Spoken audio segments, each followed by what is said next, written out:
There's a shadow that looms over the stories of the Norse gods. It hides in the corners of their epic battles, in the whispers of ancient myths, and in the forgotten corners of Asgard and beyond. This shadow is not made of darkness alone, but of something more unsettling, something that chills the spine and makes the heart race, a presence, ancient and powerful, that waits for its time to emerge. Everyone knows Odin, Thor, and Freya, the bright faces of the Aesir, the gods of light and order. They are the ones who sit at the great feasts, their laughter filling the halls of Valhalla, their stories echoing across the ages. But there are others.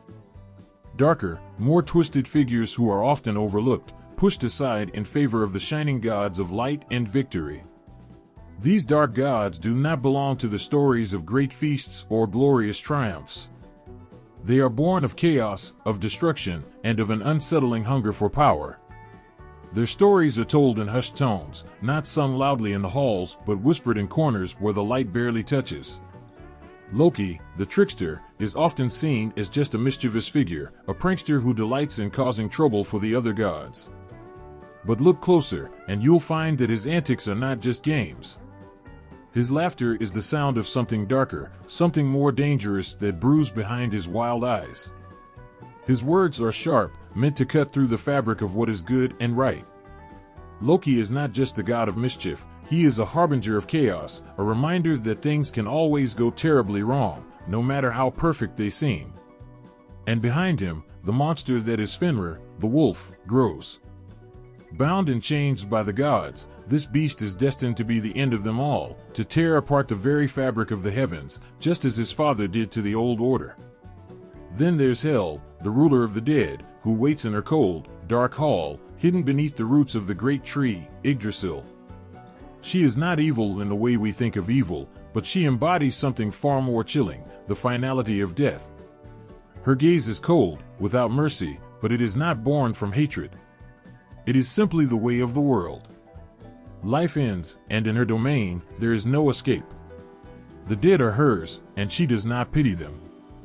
For in the underworld she rules, darkness is not just an absence of light, but the very essence of what it means to be forgotten. The gods fear her, not because she is cruel, but because she is inevitable. She is the end. The giants, the Jotnar, are creatures born from chaos, neither good nor evil, but simply wild, untamed forces of nature. Some are cruel, some are indifferent, but all of them are dangerous. They don't bend to the will of the gods or follow any rules but their own. They are the storm, the earthquake, the volcano that erupts without warning. Some gods, like Thor, fight them with all their might, but the giants are more than just enemies. They are a reminder of a time before order, before the gods built the walls of Asgard and created the world as it is now. And they are a reminder that in the end, even the gods cannot control everything. Jormungandr, the great serpent that circles the world, waits in the deep waters, unseen but ever present. Its very existence is a constant threat to the gods. It is a creature of pure destruction, its massive coils tightening around the world with each passing day. But it is not just its power that terrifies, it is its silence. You never hear the serpent coming, and when it strikes, it is already too late. Thor's battle with Jormungandr is one of the final struggles in the doomed cycle of the gods. They will fight, and one of them will die. But it's not just a fight, it is the final confirmation that the end is drawing near. And there are those who are neither gods nor giants, but something else entirely, creatures born from darkness itself, like the dragon Nidhogg. This serpent, forever gnawing at the roots of Yggdrasil, is a symbol of decay. Not a villain, but a necessary part of the world. Everything that is born must eventually wither and die, and Nidhogg's endless hunger for the tree's roots is a reminder of that inevitability. He doesn't seek to destroy life, he seeks to end it, to break it down until nothing remains but ash. His presence is a reminder that every life has its moment, and then it is gone. These dark gods and creatures are not purely evil. They are not monsters for the sake of being monsters. They are born of the same fabric as the shining gods of light and order. But they are the other side of the coin, the part we don't like to look at, the part that makes us uncomfortable. The part that reminds us that even the gods must face their own darkness, their own fears. The Norse gods are not perfect. They are flawed, and they are bound by fate just as much as anyone else. But in their darkness, they are also real. Their flaws are what make them human in a way, what makes them relatable. They are not distant figures of perfection, but gods that walk among us, with all the weight of their mistakes and regrets. In the end, these dark figures aren't just part of the mythology, they are part of the world. They represent the chaos and destruction that exist in all things, whether in the wild storms of nature, the inevitable march of death, or the darker parts of the human soul. The gods may fight them, may try to bind them, but they are a part of the world, and they always will be. This is not a story of good versus evil. It is a story of balance, of light and dark existing together, always at odds, always in tension. And at the heart of it all, the question remains, can light ever truly defeat darkness, or must they coexist, as they always have, in the shadows of the world? The clash of thunder rips through the sky, followed by an explosion of darkness so deep it feels like the whole world might swallow you whole. Somewhere, high on the mountaintops, the gods stand at the edge of a precipice, staring into the abyss. Beneath them, the Jotnar, giants of old, rise like titans from the earth, their eyes burning with ancient hatred. The Aesir gods stand tall, their golden armor shining under the heavy skies, but even their strength cannot escape the pull of darkness that creeps closer with every passing moment. This is the battle that has raged since the first breath of the cosmos. Light against darkness, order against chaos, gods against giants. The Aesir, those gods of light and creation, have fought the Jotnar, the giants of chaos, for as long as anyone can remember. They built the world with their hands, carving out beauty and order from the void. But the Jotnar, wild, untamed, and chaotic, will always be there, waiting for the moment to tear it all apart. It is an endless cycle, a struggle that cannot be won. And in the shadows of this battle, the dark gods of the Norse pantheon wait, their fates tied to the very destruction the giants seek. Loki, once a friend to the gods, stands at the edge of this eternal conflict. He is not a giant, but he is of their blood, a being born from the same chaos that courses through the veins of the Jotnar. And just like them, Loki thrives in the darkness. His mind is a labyrinth of trickery and deceit, always shifting, always plotting. At first, his antics were harmless, mere pranks that made the gods laugh. But as time passed, those tricks grew darker, more dangerous. And when Loki turned his back on the gods, it wasn't just a betrayal, it was the beginning of something much larger. He is not just a god of mischief, he is a catalyst, a force that twists the fate of the gods, leading them toward their inevitable end. Fenrir, the wolf son of Loki, is his legacy. The beast is not a god, but his presence in the world is the shadow of Loki's betrayal. From the moment Fenrir was born, the Aesir knew he was a threat.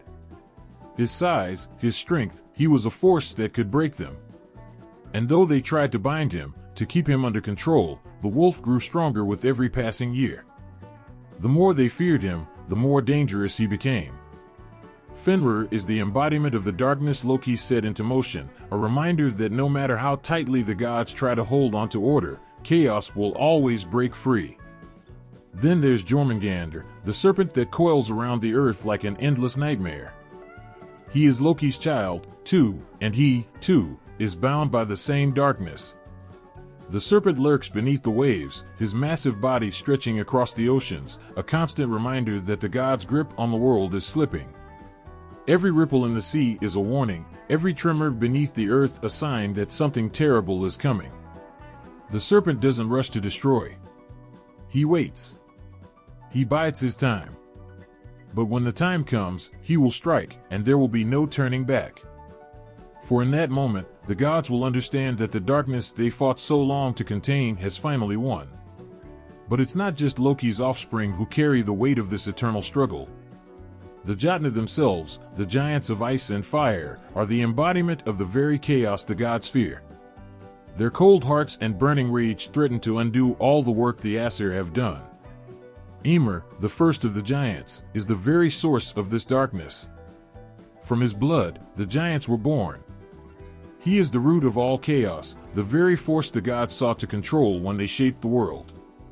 And though the gods killed him, his blood still runs through the earth, still seeps into the soil, still feeds the giants. The Aesir cannot escape it, no matter how hard they try. The Jotnar are not inherently evil. They do not seek to destroy the world because of hatred, they are simply creatures of chaos, born from the nothingness that existed before creation. They are wild, unpredictable, and free in ways the gods cannot understand. They do not play by the rules. They do not follow the laws of creation. And that is what the gods cannot stand. The Aesir represent order, they represent structure, and they have built a world based on that. But the Jotnar remind them that even the most carefully constructed world can collapse in an instant. It is in this struggle that the dark gods find their place. They are not just accessories to the larger battle, they are its very essence. Loki, Fenrir, Jormungandr, Hel, and the rest of the dark forces are not just bystanders in the cosmic war, they are the reason it exists. They are the forces that constantly challenge the gods, reminding them that they cannot control everything, that the world is fragile and can be torn apart at any moment. The Aesir are gods of light, but light cannot exist without darkness. They know this, but they try to ignore it, trying to create a world where chaos has no place. But no matter how hard they try, they cannot erase the dark. In the end, the struggle between light and dark, between order and chaos, will always remain. The gods will fight, the giants will rise, and the dark forces will continue to grow. And at the heart of it all, the question remains, can the Aesir ever truly defeat the chaos they fear, or will they only delay the inevitable? The dark gods are not mere villains, they are a part of the world, woven into the very fabric of existence. Without them, there would be no light, no order, no gods. For in the end, it is the struggle between light and dark that gives the world its meaning. A cold wind howls across the desolate plains, carrying with it the scent of blood and the promise of inevitable doom. The sky, once bright with the sun's warmth, now darkens as if the heavens themselves mourn the coming storm. A crash of thunder splits the sky open, followed by a guttural howl that echoes across the land. It is the sound of the end, of the world, of gods, of everything. And in that moment, death is no longer just an idea. It is real. It is coming. In the stories of the Norse gods, death is never an abstract concept. It is as tangible as the earth beneath their feet, as real as the weapons they wield in battle. It is present in the laughter of warriors, in the clash of swords, and in the quiet, inevitable march of time. Death is never something to be feared, not in their world, for it is not an end, but a part of the eternal cycle that binds everything together. To die in battle is to earn a place in Valhalla, to be chosen by Odin himself, to live forever in the halls of the brave. But the death they speak of is never without a cost. It is always surrounded by destruction, by chaos, by darkness. And at the heart of this darkness, there are gods who embody death and destruction in ways that make the ground tremble. Hel, the daughter of Loki, reigns over the dead. She is not cruel, not in the way mortals might think, but she is the ruler of the place where life ends. Her realm is a cold, lifeless place, where the souls of the dead are left to wander for eternity. There is no light here, no warmth. It is the final stop for those who do not die in battle. The souls that end up in her care are not chosen, they are left behind, forgotten by the world they once knew. Hell is not the end of life, but the end of hope. She represents the inevitable passage into darkness, into a cold and indifferent world where time ceases to matter. But she is not the only one who carries the weight of death. Fenrir, the giant wolf, is another. He is the son of Loki, but unlike his siblings, he is not bound by chains or held in place by the will of the gods. His destiny is written in blood. He is the destroyer, the one who will bring an end to the gods themselves. Fenrir's story is not just about death, it is about destruction. He is the force that cannot be stopped, the thing that the gods fear the most.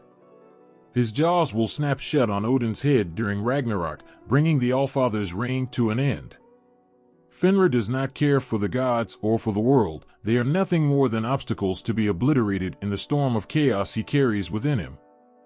Jormungandr, the serpent, is another embodiment of destruction. The great serpent, coiled around the world, waits in silence, biding its time. It does not rush to act. It is patient, and when it strikes, it will be swift and final. The serpent's deathmatch with Thor is not just a battle, it is the destruction of the very foundation of existence. When Thor strikes Jormungandr, the serpent's venom will flood the world, poisoning everything it touches. It will mark the beginning of the end. The gods will fight, the heroes will fall, and the earth itself will be torn apart, consumed by the very darkness that has been there all along. Ragnarok, the end of the world, is not merely a battle between gods and giants. It is a death sentence for everything in existence. It is the moment when the gods, despite all their power, are forced to face the truth: they are not invincible. They cannot stop the inevitable tide of destruction that is coming. The sun will fade, the stars will fall, and the earth will tremble with the footsteps of giants and monsters. The gods will die. The gods will fall. And in the wake of their destruction, the world will be reborn, but it will never be the same. For all that is left will be the memory of the gods' struggle, their triumphs, and their deaths. The Jotnar, the giants of chaos, are not enemies in the traditional sense. They are the force of nature, the harbingers of destruction that the gods cannot control. They are the storm, the earthquake, the fire that burns through everything in its path. They are the chaos that predates all creation, the nothingness from which the world was born. The gods have fought them for millennia, but no matter how many times they strike them down, the Jotnar return, for they are the very essence of what the gods cannot control. And this, perhaps, is the true tragedy of the Norse pantheon. The gods fight against death and destruction, but they are bound to it as much as the giants. They fight to keep the world alive, to preserve order, to stave off the inevitable. But in the end, their struggle is meaningless. The darkness, the death, the chaos, they will all return, and the gods will fall, one by one, just as they always knew they would. It is not a failure of strength, not a lack of power, but the simple truth that everything in this world is bound by fate. No matter how hard the gods try, they cannot escape the end. The giants will rise, the monsters will come, and the world will burn. And in the ashes of that destruction, something new will rise. It is the cycle of life and death, of creation and destruction, that defines the universe. In the end, it is not the gods who will save the world. It is the darkness, the death, the destruction, and the chaos that will pave the way for what comes next. For in the world of the Norse gods, death is not something to be feared. It is something to be accepted. It is a part of the cycle that cannot be avoided, only embraced. It is the death of the old world that makes way for the birth of the new. And so, the gods fight, not for victory, but for the moment when the world will end, knowing that in the end, there is no other choice but to let it burn. The air grows colder with each step, a chill that cuts deeper than winter's breath. Beneath your feet, the ground is lifeless, pale as ash, as if no sun has ever touched it. Above, the sky stretches endless and gray, devoid of stars, moon, or warmth. A sense of unease slithers into your chest, a heavy, suffocating weight that whispers of things lost and forgotten. This is not the world of the living, but the threshold to something darker, something ancient, a place where even the gods tread lightly. Helheim stands at the edge of existence, a land ruled by the goddess Hel, daughter of Loki. Here, time feels stagnant, as though it has been drained of all meaning. The spirits of the dead wander aimlessly, their faces shadowed by sorrow and resignation. This is not a place of torment, but neither is it a place of rest. It is where those who die of sickness, age, or misfortune are sent, those who do not fall with valor on the battlefield. Helheim is silent, almost unnervingly so, broken only by the occasional whisper of the wind as it carries the mournful cries of the dead. Hel herself presides over this realm with an eerie stillness. Her form is both haunting and tragic, half of her body alive, vibrant, and beautiful, the other half decayed, lifeless, a rotting corpse. She embodies the duality of life and death, a reminder that one cannot exist without the other. She is not cruel, but neither is she compassionate. She simply is. The dead belong to her, and there is no escape from her cold embrace. Her kingdom is not a punishment, it is the inevitable conclusion of those who pass beyond the reach of glory. Farther still lies Niflheim, the land of ice and mist, where frost clings to every surface and the air freezes with every breath. This is a place of primordial cold, where even fire dares not venture. The rivers here are dark and slow, their icy currents carrying whispers of pain and loss. Niflheim is older than most can fathom, a place born before the gods themselves, when the cosmos was nothing but emptiness and ice. It is here that the well of Virgelma resides, the ancient spring from which all life once flowed and to which it will inevitably return. The rivers that flow from this well are said to carry the weight of all creation, their icy tendrils reaching into every corner of the world. But these rivers are not gentle, they are harsh, unyielding, a force that cannot be tamed. They carve through the land like the claws of a beast, shaping everything they touch. Niflheim is the birthplace of giants, the children of frost, beings who embody the raw, untamed power of chaos itself. It is a realm that reminds the gods, and anyone who dares to tread here, of the cold, unrelenting truths that lie at the heart of existence. Beyond these lands lies something more terrifying, more incomprehensible, a darkness that no mortal or god has truly faced. Some whisper of a place that stretches endlessly, a void where the souls of the unworthy are consumed by the hungering darkness. Others speak of Jormungandr, the yawning abyss, a place older even than Niflheim, where the frost of the north and the fire of the south once collided to create the world. This void is neither a realm nor a place, it is absence itself, a terrifying nothingness that devours all light, all warmth, and all hope. The realms of the dark gods are not merely physical places, they are extensions of the beings who rule them. Helheim reflects the quiet inevitability of hell, her cold detachment and her solemn acceptance of death. Niflheim mirrors the brutal, unrelenting power of the frost giants, a place where life struggles to exist against the harshness of nature. These realms are not designed to punish or to reward, they simply exist, as timeless and indifferent as the forces that govern them. They remind the gods and mortals alike of the fragility of life and the unstoppable pull of fate. And yet, even in the face of such darkness, there is something strangely beautiful about these places. In Helheim, the silence is a kind of peace, a stillness that allows the dead to rest from the struggles of the living world.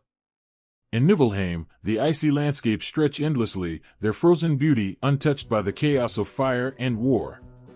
These realms, though harsh and unforgiving, hold a truth that the gods of Asgard often try to ignore: the world cannot exist without the balance of life and death, of fire and ice, of creation and destruction.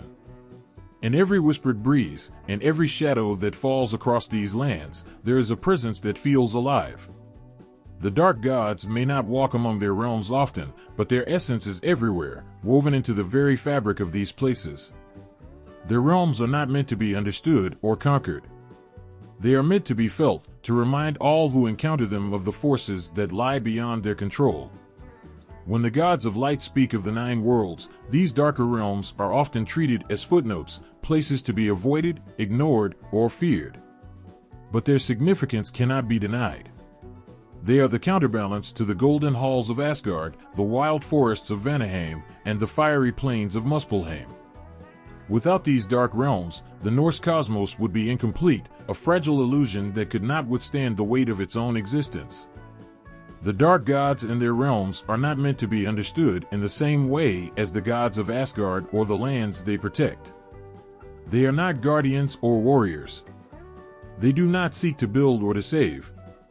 They simply are, eternal and unyielding, forces that exist outside the desires and dreams of mortals and gods alike. Their realms are not places of punishment or reward, they are truths made manifest, reminders of what lies beneath the surface of the world. As the cold wind rises again and the shadows deepen, one thing becomes clear: the realms of the dark gods are not just places, they are the heartbeat of the cosmos, the pulse that keeps the cycle of life and death turning. They are the silence between the storms, the void that swallows the stars, the unyielding truth that even the mightiest of gods cannot escape. The air grows heavy, as if the weight of something unseen presses down upon it. A fire once bright flickers uncertainly, its embers dimming under an invisible shadow. There is no single moment when light fades into darkness. It happens gradually, subtly, until suddenly, all that remains is a cold, consuming void. Such is the nature of power, a force that can lift gods to greatness and drag them into ruin. There was a time when Loki was a god of laughter, a cunning trickster who brought joy as often as chaos. His sharp wit bridged gaps that swords could not, his cleverness a counterbalance to the brute force of the Aesir. Yet there was always a restlessness in him, a gnawing hunger that even he could not name. It began with small things, a jest that went too far, a prank that caused more harm than intended. And then it grew. Resentment simmered beneath his charming facade, fueled by the sneers of those who would never fully accept him. For all his cleverness, Loki was still an outsider, the child of giants, tolerated but never truly embraced. When his children were taken from him, Fenrir bound in chains, Jormungandr cast into the sea, Hel banished to her cold realm, the cracks in Loki's facade widened. His laughter grew sharper, cutting, filled with venom that could not be ignored. No longer was he the mischievous trickster, he became a figure of vengeance, a god who would see the world burn if only to prove he could.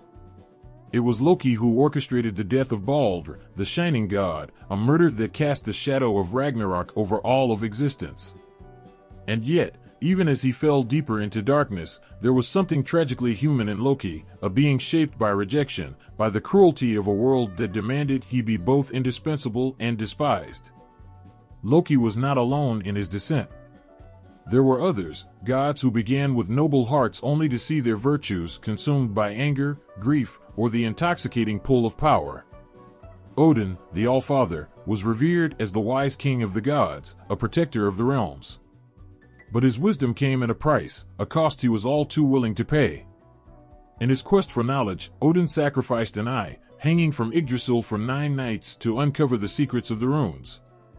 Yet what he gained in wisdom, he lost in humanity. Odin's thirst for power and control grew insatiable. He became a god of war, willing to sacrifice countless lives to ensure his own survival. His manipulation of fate, his betrayal of allies, and his calculated ruthlessness were all justified in his mind as necessary for the greater good. But how far can one stray before their benevolence turns to tyranny? Odin's shadow loomed over the 9 worlds, his rule a mixture of wisdom and fear, compassion and cruelty. He was not evil, but neither was he good. He was simply a god who had lived too long, seen too much, and become too consumed by his own inevitability. Even the mighty Thor, the Thunderer, carried his own shadows. Thor was a protector, a hero, a god whose strength knew no equal. But strength can be a dangerous gift. Thor's hammer, Mjolnir, was a symbol of protection, yet it was also a weapon of devastation. Thor's battles were legendary, his enemies countless. Yet in his relentless pursuit of justice, how often did he blur the line between protector and destroyer? Thor's rage was a force of nature, uncontrollable and consuming. There were moments when his wrath turned indiscriminate, when the lives he was meant to protect were swept away in the storm of his anger. For all his courage and loyalty, Thor was not immune to the temptations of power, to the pride that comes with being invincible. Beneath the thunderous roars and triumphant victories lay a man who, in his heart, feared failure, feared weakness. And in that fear, there was a danger, a crack that, if widened, could turn even the strongest protector into a tyrant. The gods of Norse mythology were never meant to be paragons of virtue. They were reflections of humanity, with all its flaws and contradictions. They were beings who struggled, who faltered, who fell. They were capable of great kindness and terrible cruelty, of selfless sacrifice and unthinkable betrayal. The line between benevolence and malevolence was not a chasm but a thread, fragile and easily broken. What makes the stories of these gods so haunting is not their divinity but their mortality, their capacity to be corrupted by the same forces that corrupt men. Power is a seductive force, one that promises greatness even as it devours the soul. For some gods, it was a slow descent, an erosion of their virtues until all that remained was bitterness and anger. For others, it was a single moment, a choice made in desperation or fury, that turned them from heroes to villains. There is no greater example of this than the tragic tale of Freyr, the god of fertility, peace, and prosperity. Freyr was a beacon of light, a god who brought life and abundance to the world. Yet even he was not immune to the pull of power. In his pursuit of love, Freyr gave away his sword, the symbol of his strength and protection. Without it, he was vulnerable, unable to defend himself or his people. When the fires of Ragnarok began to burn, Freyr faced the fire giant Surtur, armed only with a stag's antler. It was a hopeless battle, one that ended with Freyr's death. Yet his sacrifice was not one of nobility but of desperation, a god who had been undone by his own choices, by the fatal flaws that lay hidden beneath his radiant surface. In the end, the gods were not so different from the mortals they ruled. They were beings of light and shadow, of greatness and folly. Their stories were not simple tales of good versus evil, but complex narratives of ambition, betrayal, love, and loss. They were gods who, for all their power, could not escape the corruption that comes with it, who fell into darkness not because they were evil, but because they were flawed. And perhaps that is what makes their stories so unforgettable. The gods of Norse mythology were not perfect, not untouchable. They were raw, real, and painfully human. They remind us that even the mightiest can fall, that the line between hero and villain is thinner than we might think, and that the greatest tragedies are often born not of hatred but of love, fear, and the unrelenting hunger for something more. A flicker of laughter echoes through the hall, sharp and biting, laced with something that feels almost dangerous. It is not the laugh of joy or camaraderie, but of someone who knows too much, someone who stands just outside the warmth of the firelight, watching the world with eyes that see its every crack. This is Loki, the spark that ignites the flame, the hand that sets the stone rolling. His presence is both a comfort and a threat, a friend's grin masking a knife hidden just out of sight. Once, Loki was welcomed among the Aesir, his cunning mind a prized weapon in their battles against chaos. His silver tongue was unmatched, weaving words that could turn foes into allies or twist a noose around an enemy's neck. He was the one who outwitted the dwarves to gift Mjolnir to Thor, the one who schemed to save Freya from giants who sought her as a bride. Time and again, Loki's cleverness saved the gods from disaster, and yet, beneath every victory, there was an unease, a shadow that grew a little longer with each passing day. Loki's role as a creator cannot be denied.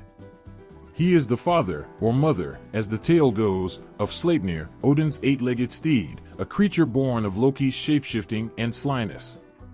He is the source of the gifts that define the god's might, from Thor's hammer to Odin's spear. Without Loki, the Aesir's strength would crumble, their enemies would triumph. He brought life, ingenuity, and even laughter to Asgard. But Loki is not one to be contained by the expectations of others, and the same spark that created also began to destroy. The cracks in Loki's mask began to show slowly, subtly. His pranks grew crueler, his jokes biting deeper. Where once his wit brought laughter, it began to draw blood. When the gods laughed at Loki's tricks, did they ever notice the flicker of bitterness in his eyes?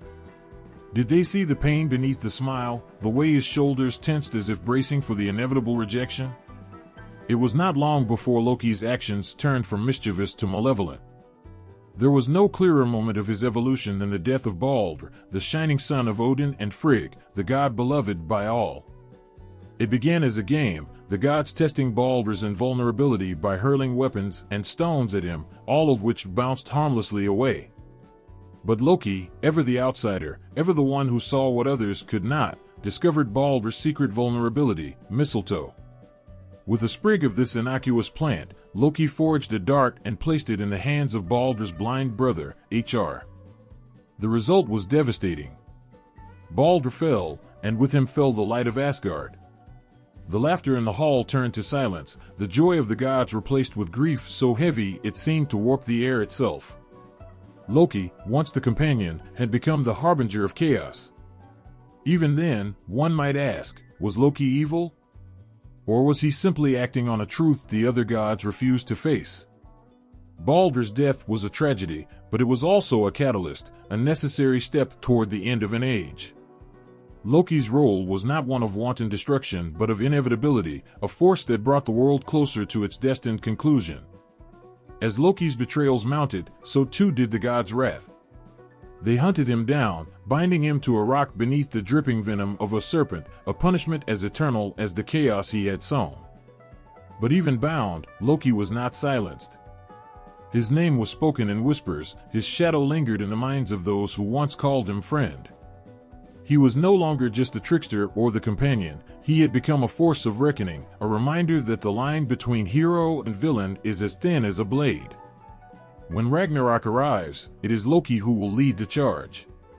He will stand at the helm of the ship Naglfar, his children by his side, Jormungandr, the world serpent, and Fenrir, the great wolf.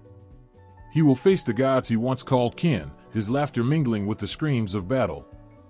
But even in this, there is no simple truth. Is Loki the villain of the tale, or is he its liberator? Is he the destroyer, or is he merely fulfilling a role that the gods themselves shaped for him? Loki's story is not one of black and white but of shades of gray, a reflection of the complexities of power, ambition, and belonging. He is the outcast who found a place among the mighty, only to be reminded at every turn that he did not truly belong. He is the creator whose gifts elevated the gods, the destroyer whose actions brought them to their knees. He is the laughter that masks pain, the chaos that brings clarity. He is, above all, a being who defies definition, a force that cannot be contained.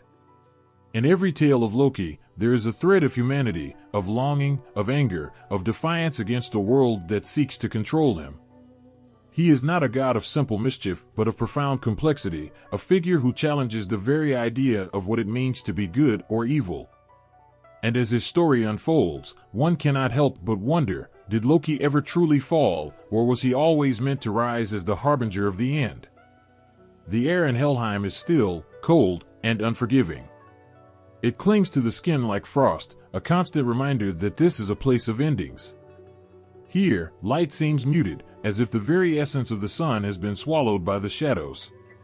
At the center of this desolate domain sits Hel, the goddess who bears the name of her realm, a figure as enigmatic as she is feared. Half of her face is the pallor of death, the other half a vision of life's fleeting beauty, a juxtaposition that speaks of her dual nature, her ties to both the living and the dead. Hel was born of Loki, the trickster, and Angrboda, a giantess whose heart pulsed with wild, untamed power. She was one of 3 children cursed by her parentage, her siblings the fearsome Fenrir and the serpent Jormungandr. The gods, alarmed by the prophecies tied to Loki's offspring, sought to rid themselves of the threats these children posed. Odin himself cast Hel into the dark abyss of Niflheim, a realm of ice and fog, bidding her to rule over the dead who did not die gloriously in battle. What thoughts raced through her mind as she fell, flung from the bright halls of Asgard to the frozen wasteland that would become her kingdom? Did she rage against the gods who had condemned her? Or did she accept her fate with the calm detachment of one who has seen the inevitability of endings? Whatever her feelings, Hel emerged from the mists of Niflheim not as a defeated exile but as a queen. She took her seat of power and built Helheim, a realm where the souls of the ordinary, the forgotten, and the dishonored came to rest. Hel's rule is not one of cruelty or malice. She is no tyrant seeking dominion over the living or the dead. Instead, her reign is marked by a stern, unyielding justice. She does not chase the souls that come to her, they arrive on their own, drawn by the invisible pull of death's promise. The halls of Helheim stretch endlessly, silent and somber, filled with those whose lives ended without glory or heroism. Farmers, merchants, mothers, children, ordinary lives with ordinary endings, entrusted to Hel's care. And yet, there is a coldness to her justice, a detachment that mirrors the realm she governs. Hel does not mourn the dead, nor does she celebrate them. To her, they are simply what they are, souls, fragments of existence that have reached their end. She watches over them, impassive, her mismatched visage reflecting the delicate balance between life and death. She is neither a savior nor a monster, but something far more unsettling, an inevitable force, a reminder that all things must end. The myths of Hel's birth and her banishment ripple with the tension of her relationships with the other gods. Loki, her father, was as much an outcast as she, a figure both essential and despised. Was there ever a moment when Hel felt pride in her lineage and the cunning and defiance that ran in her blood? Or did she resent her father, whose name was cursed in every corner of Asgard, whose legacy was bound to bring her nothing but scorn? And what of Odin, the All-Father who condemned her to her icy throne? Was there ever a flicker of understanding between them, a shared acknowledgement of the burdens they both carried? Odin, too, was a god shaped by inevitabilities, by the weight of knowledge and the certainty of the world's end. Perhaps Hel saw in him a kindred spirit, or perhaps she saw only the arrogance of a king who believed he could control fate. Hel's isolation was not merely physical but emotional. Among the gods, she was an anomaly, a being who straddled the line between existence and oblivion. They feared her, avoided her, whispered her name with unease. And yet, there were moments when her presence was unavoidable, moments when even the gods had to confront the reality she represented. When Baldur, the shining god, was struck down, it was to Hel they turned, pleading for his return. Hel's response was as unyielding as her realm. She would release Baldur, she said, but only if every living thing in the world wept for him. The gods scrambled to fulfill her condition, and nearly all creatures shed tears for the fallen god. But one did not, a giantess who some say was Loki in disguise. Because of this, Baldur remained in Helheim, his light forever dimmed. What passed between Hel and Baldur in those silent halls of the dead? Did she offer him comfort, or did she meet his sorrow with the same impassive gaze she gave all her subjects? Did she, perhaps, feel the stirrings of pity, of longing for the warmth and light that Baldur carried within him? Or was she simply fulfilling her role, unmoved by the grief of gods who had cast her aside?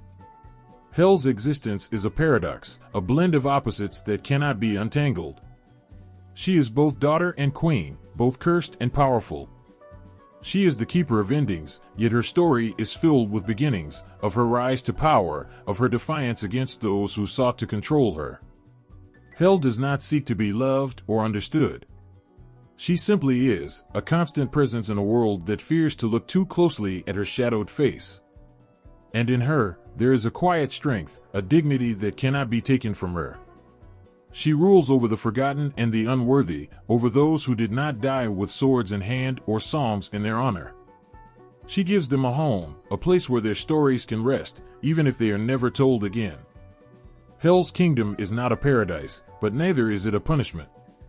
It is a reflection of life's quieter moments, the spaces between triumph and failure, where most of existence unfolds. Hel remains one of the most enigmatic figures in Norse mythology, a goddess whose story is both haunting and profound. She does not seek glory or vengeance. She does not wage war or weave schemes. She simply watches, waits, and holds her realm with an iron calm. Hel is not a villain, nor is she a savior. She is a force of nature, a reminder that death is not an end to be feared, but a reality to be faced. And as the gods themselves must bow to her inevitability, so too does she stand as a testament to the unbreakable balance between light and shadow, life and death. A low growl rumbles in the shadows, primal and unyielding, echoing across the 9 worlds. It is a sound that sends a shiver through even the mightiest gods, for it belongs to Fenrir, the wolf whose very name is laced with dread. His story is one of betrayal and inevitability, a tale woven with chains and prophecies, with power that cannot be contained and vengeance that cannot be denied. Fenrir's beginnings were as ominous as his destiny. Born to Loki and the giantess Angrboda, he was one of 3 siblings feared for the roles they would play in the world's end. But while Jormungandr was cast into the oceans and Hel banished to the underworld, Fenrir remained in Asgard, a cub of monstrous proportions with jaws that could swallow the sky. The gods took him in not out of kindness, but because they believed they could control him. They whispered warnings about what he would become, but in those early days, Fenrir was just a wolf, a creature of instinct, curiosity, and raw, untamed spirit. The gods fed him, spoke to him, even played with him. But as Fenrir grew, so too did their fear. His size became unmanageable, his strength undeniable.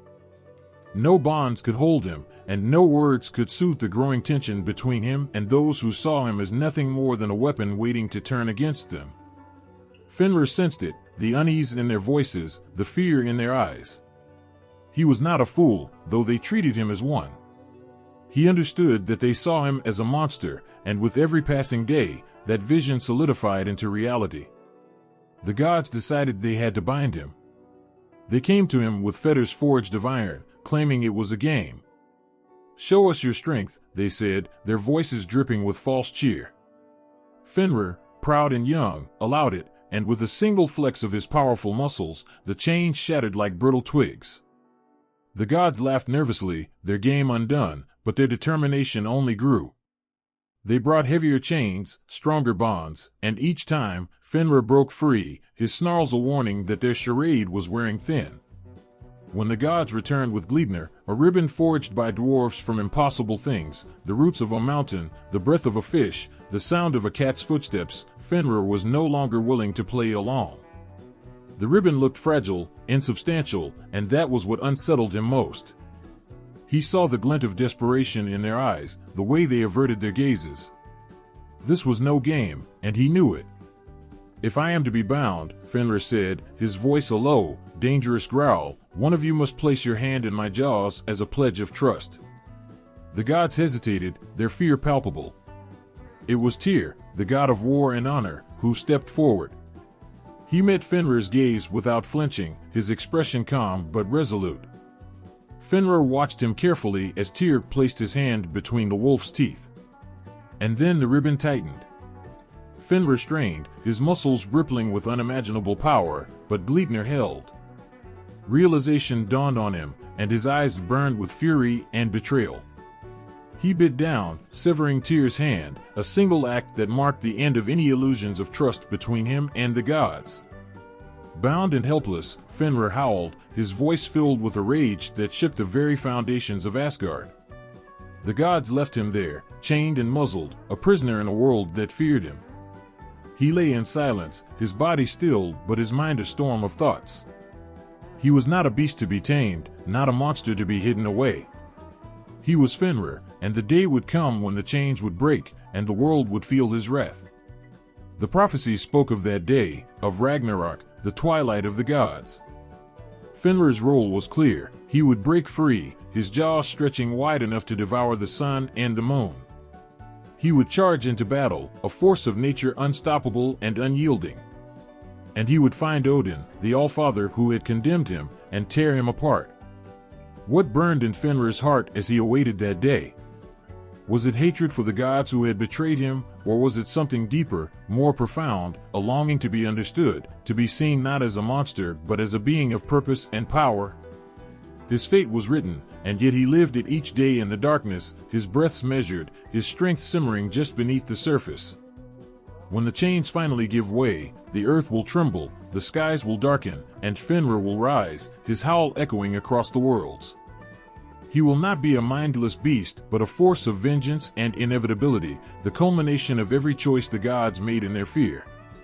He will face Odin not as a foe, but as an equal, their clash a moment foretold yet no less devastating for its certainty. Fenrir's story is not one of villainy but of inevitability, of the tragic collision between fear and power. He was not born evil, he was shaped by the hands that sought to control him, to bind him, to cage the very essence of what he was. In his chains, he waited, and in his waiting, he grew, not just in strength, but in the clarity of his purpose. When he finally steps onto the battlefield of Ragnarok, jaws wide, he will not just fulfill a prophecy. He will reclaim what was taken from him, his freedom, his dignity, his place in a world that sought to cast him aside. And as the dust settles, as the gods fall and the world reshapes itself in the aftermath, Fenrir's howl will linger, a reminder that even in destruction, there is power, there is meaning, and there is truth. The sea roared with a fury that seemed alive, waves crashing against the shores with a deafening rhythm. Beneath the churning waters, something vast and ancient stirred. It was not the motion of tides nor the whim of winds, but the slow, deliberate shift of scales against the ocean's bed. Jormungandr, the world serpent, uncoiled its endless body, the weight of its presence sending ripples that echoed through the 9 worlds. Born of chaos, boundless and eternal, this creature's existence was both a marvel and a threat, a living prophecy wrapped in scales as dark as the abyss. From the moment Jormungandr came into being, its destiny was as certain as the rise of the sun. The serpent was born to Loki and Angrboda, alongside its siblings Fenrir and Hel, and its mere existence struck fear into the hearts of the gods. Its size was unnatural even as a hatchling, and its hunger for the sea and sky seemed insatiable. The gods knew it would grow, but not even their wildest imaginations could grasp the enormity it would achieve.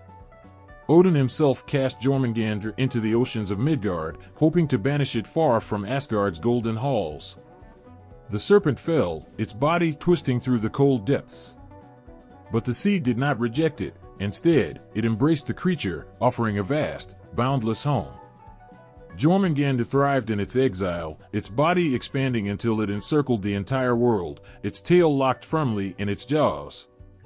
It became a symbol of balance and inevitability, holding the earth together even as its existence foreshadowed its destruction. The serpent was no mere beast, it was the living embodiment of cycles, creation, sustenance, and eventual ruin. The gods knew Jormungandr's fate, and they feared it. Prophecy whispered of the day the serpent would rise from the sea, releasing its tail and unleashing a venom so potent it would poison the skies and seas. That day would mark the beginning of Ragnarok, the twilight of the gods. But more than the venom, the gods feared the serpent's ultimate encounter, with Thor, the god of thunder. Thor and Jormungandr were bound by destiny, their rivalry etched into the fabric of time.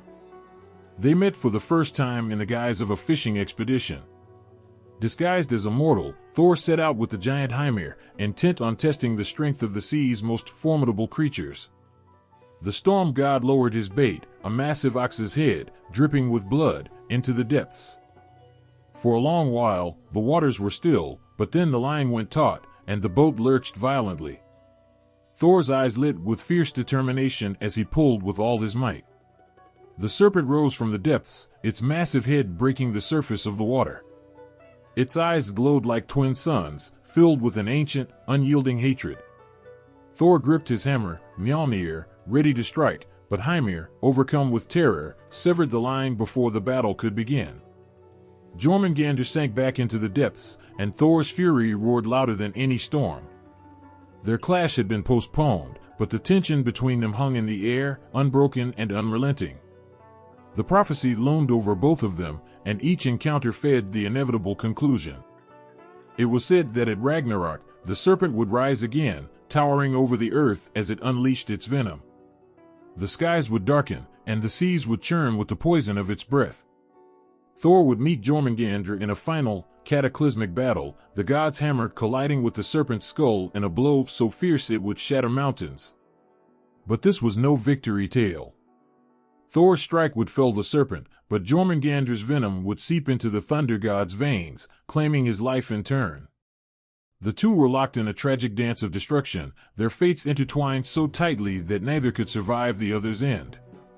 It was not hatred that drove their battle but inevitability, the pull of forces greater than even the gods themselves.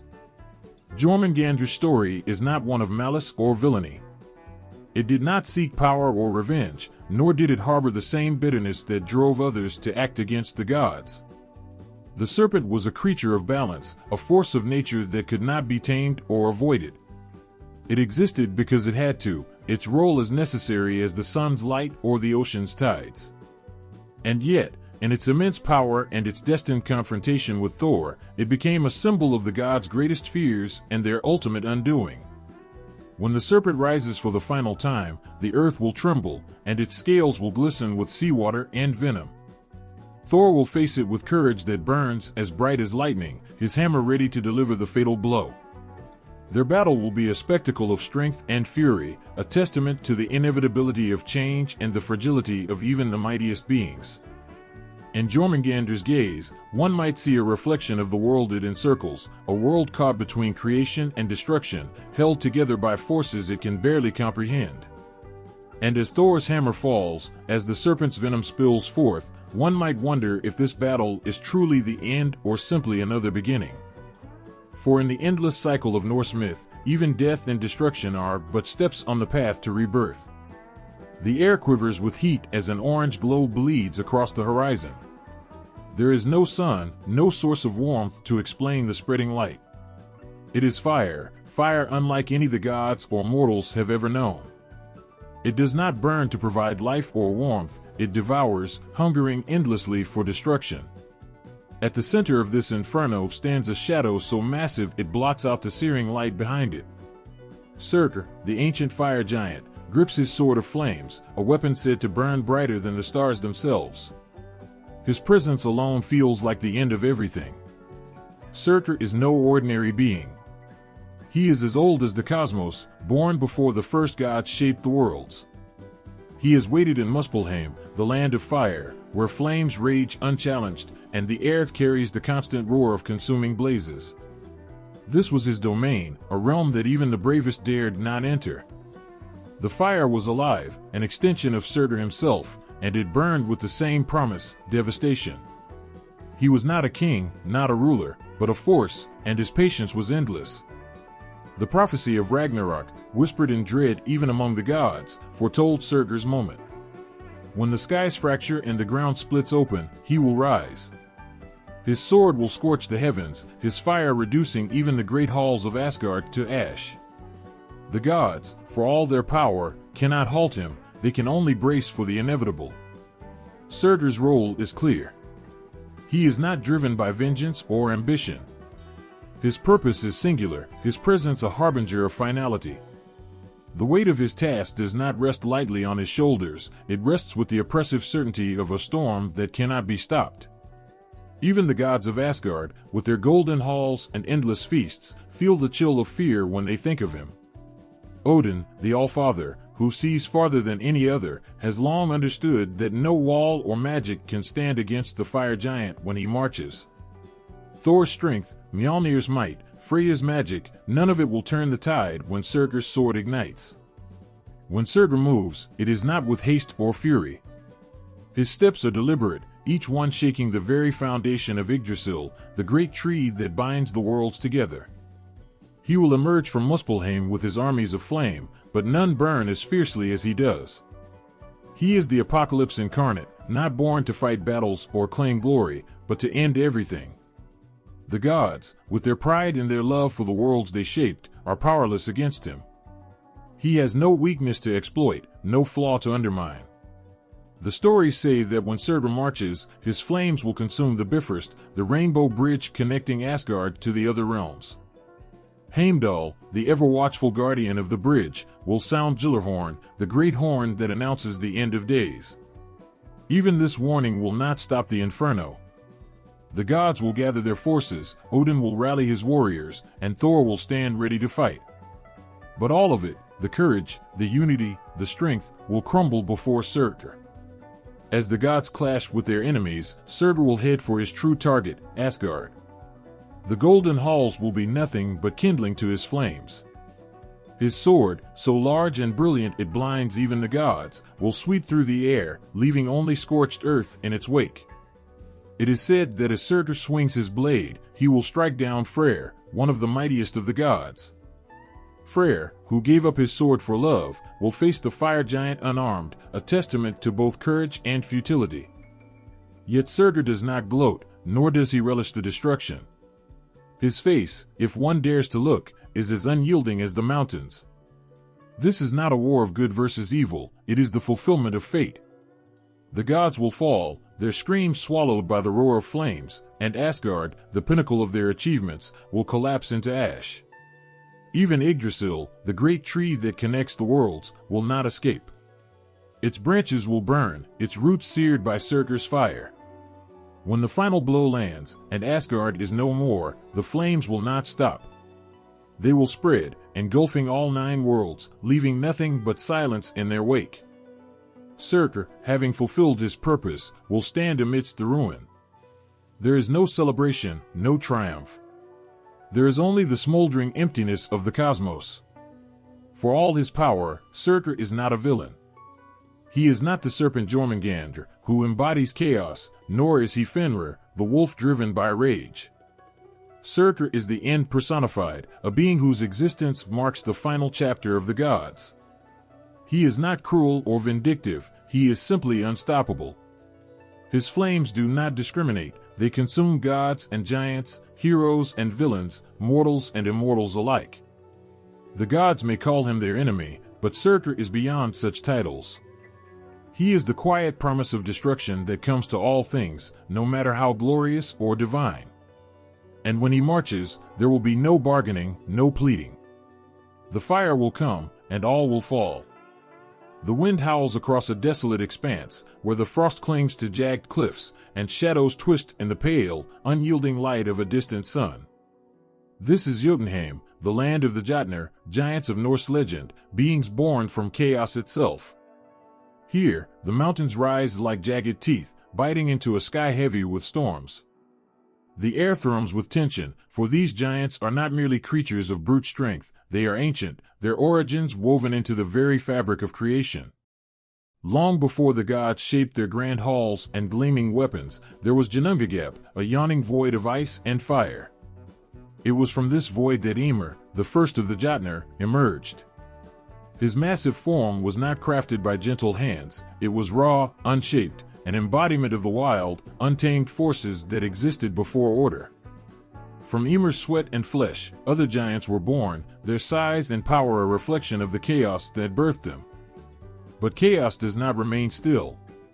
It stirs, it hungers, it reaches. The Jotnar were more than primal forces, they were storytellers of destruction, architects of change, and harbingers of the unknown. Each carried within them a power that defied comprehension. Some were giants of frost, their breath turning the air to icy shards. Others were beings of fire, their rage scorching the ground with every step. Yet all shared one truth, they were fated to clash with the gods. The Aesir, the gods of Asgard, saw themselves as the keepers of order, builders of the world's beauty and harmony. They constructed Asgard as a beacon of strength and splendor, its golden halls towering above the mortal realms. But the Jotnar, ever present, loomed at the edges of this fragile peace. To the gods, the giants represented everything that threatened their order: chaos, unpredictability, and destruction. The tension between the Jotnar and the Aesir was not merely a battle of strength. It was a war of existence, a conflict rooted in their very natures. For every god's creation, a giant stood as its undoing. For every wall built by the gods, there was a giant hammer ready to break it down. Yet the gods were not entirely without blame. They raided Jotunheim for glory, stealing treasures and slaying giants, igniting a cycle of vengeance that stretched across centuries. One of the most haunting truths of the Jotnar lies in their relationships with the gods. Though enemies, they were also bound together by blood and fate. Loki, the trickster, was the son of the giants, yet he walked among the Aesir as both friend and foe. He brought laughter and cunning to Asgard, but his heritage burned within him, and his betrayals would later unleash untold horrors. Even Odin, the All-Father, owed much to the giants. It was from the Jotnar that he gained his knowledge and power, drinking from Mimir's well to acquire wisdom. But this wisdom came at a cost. Odin had to sacrifice his own eye, a symbol of how intertwined the fates of gods and giants truly were. They were adversaries and allies, destroyers and creators, locked in a dance that neither could escape. The conflict between the Aesir and the Jotnar often played out in tales of great battles. Thor, the thunder god, was the bane of the giants, his hammer Mjolnir striking down frost giants with relentless fury. Yet even Thor, the mightiest of the gods, could not end the threat of the Jotnar. Each victory was fleeting, for the giants were as enduring as the mountains themselves. There is a peculiar beauty to the Jotnar. They are not evil in the way mortals understand the word. They are not driven by malice or greed, but by their nature, as unchangeable as the tides. Angrboda, a giantess, bore Loki 3 children who would each play pivotal roles in the end of the world: Fenrir, the wolf destined to kill Odin; Jormungandr, the serpent fated to slay Thor; and Hel, the ruler of the dead. Angrboda's love for her children and her defiance of the gods' judgment paint her not as a monster, but as a mother, fierce and unyielding. The giants challenge the gods not only through physical might, but through cunning and resilience. They build fortresses that rival Asgard's splendor, forge weapons that can shatter divine shields, and speak truths that even Odin cannot ignore. The gods, for all their power, fear the Jotnar because they know that their own end is written in the strength of these beings. And then there is Ragnarok, the twilight of the gods, where the final battle between the Aesir and the Jotnar is foretold. The giants, led by Surtur and Loki, will storm Asgard's gates, their fury unleashed in a storm of fire and ice. This is not merely a battle, it is the culmination of their existence. The Jotnar will not falter or retreat, for they are the chaos that ends all things. In the end, the Jotnar are more than antagonists in the saga of the gods. They are reminders of the fragility of creation, the inevitability of change, and the power of forces beyond comprehension. Their roars echo across the ages, not as cries of war, but as voices of a truth that even the gods cannot silence. The void stretched endlessly, a gaping silence before time itself began. There was no light, no warmth, only Ginnungagap, the yawning chasm where ice and fire met. It was here, in this place without form or boundary, that Ymir came into being. He was not born as mortals are, nor shaped with care by divine hands. Instead, he emerged, vast and formless, from the collision of the icy rivers of Niflheim and the searing flames of Muspelheim. This meeting of extremes, the frozen breath of death and the unrelenting hunger of fire, birthed him, the first of his kind. Ymir was not merely a creature, he was chaos incarnate, a living embodiment of the primordial forces that swirled in the void. His size defied comprehension, his presence a weight on the very fabric of existence. From his body, sweat dripped and formed others like him, hulking figures born from his flesh. These were the first Jotnar, giants who carried his raw essence within them. They did not build or shape, they simply were, as untamed and ferocious as the storm that had brought them forth. His existence was an unsettling contradiction, a being that embodied both creation and destruction. As he moved through the void, he drank from the rivers of ice, sustaining his massive form. Yet, even as he consumed, life continued to pour from him. His flesh and fluids gave birth to new beings, and it was said that his breathing was like the roar of thunder across the silent abyss. But Ymir was not alone in this strange, barren world. From the ice, a cow named Ombla also came into being. Her milk flowed freely, nourishing Ymir, and as she licked the salt from the icy stones, another form began to emerge, a figure of purpose and strength. This was Buri, the ancestor of the Aesir, whose bloodline would later oppose Ymir's descendants. Even at this early stage, the seeds of conflict were sown, though neither side yet understood the enormity of what was to come. Ymir's existence was not one of peace. He was vast, but he was restless, his movements unsettling the fragile balance of the void. To the gods who came after him, he was a threat, a reminder of the chaos that had birthed the world. Odin, Vili, and Ve, the grandsons of Buri, looked upon Ymir and saw something that had to be undone. They were young gods, full of ambition and a desire to impose order on the chaos that surrounded them. Ymir, in their eyes, was an obstacle, a being too tied to the wild, uncontrollable forces that they sought to tame.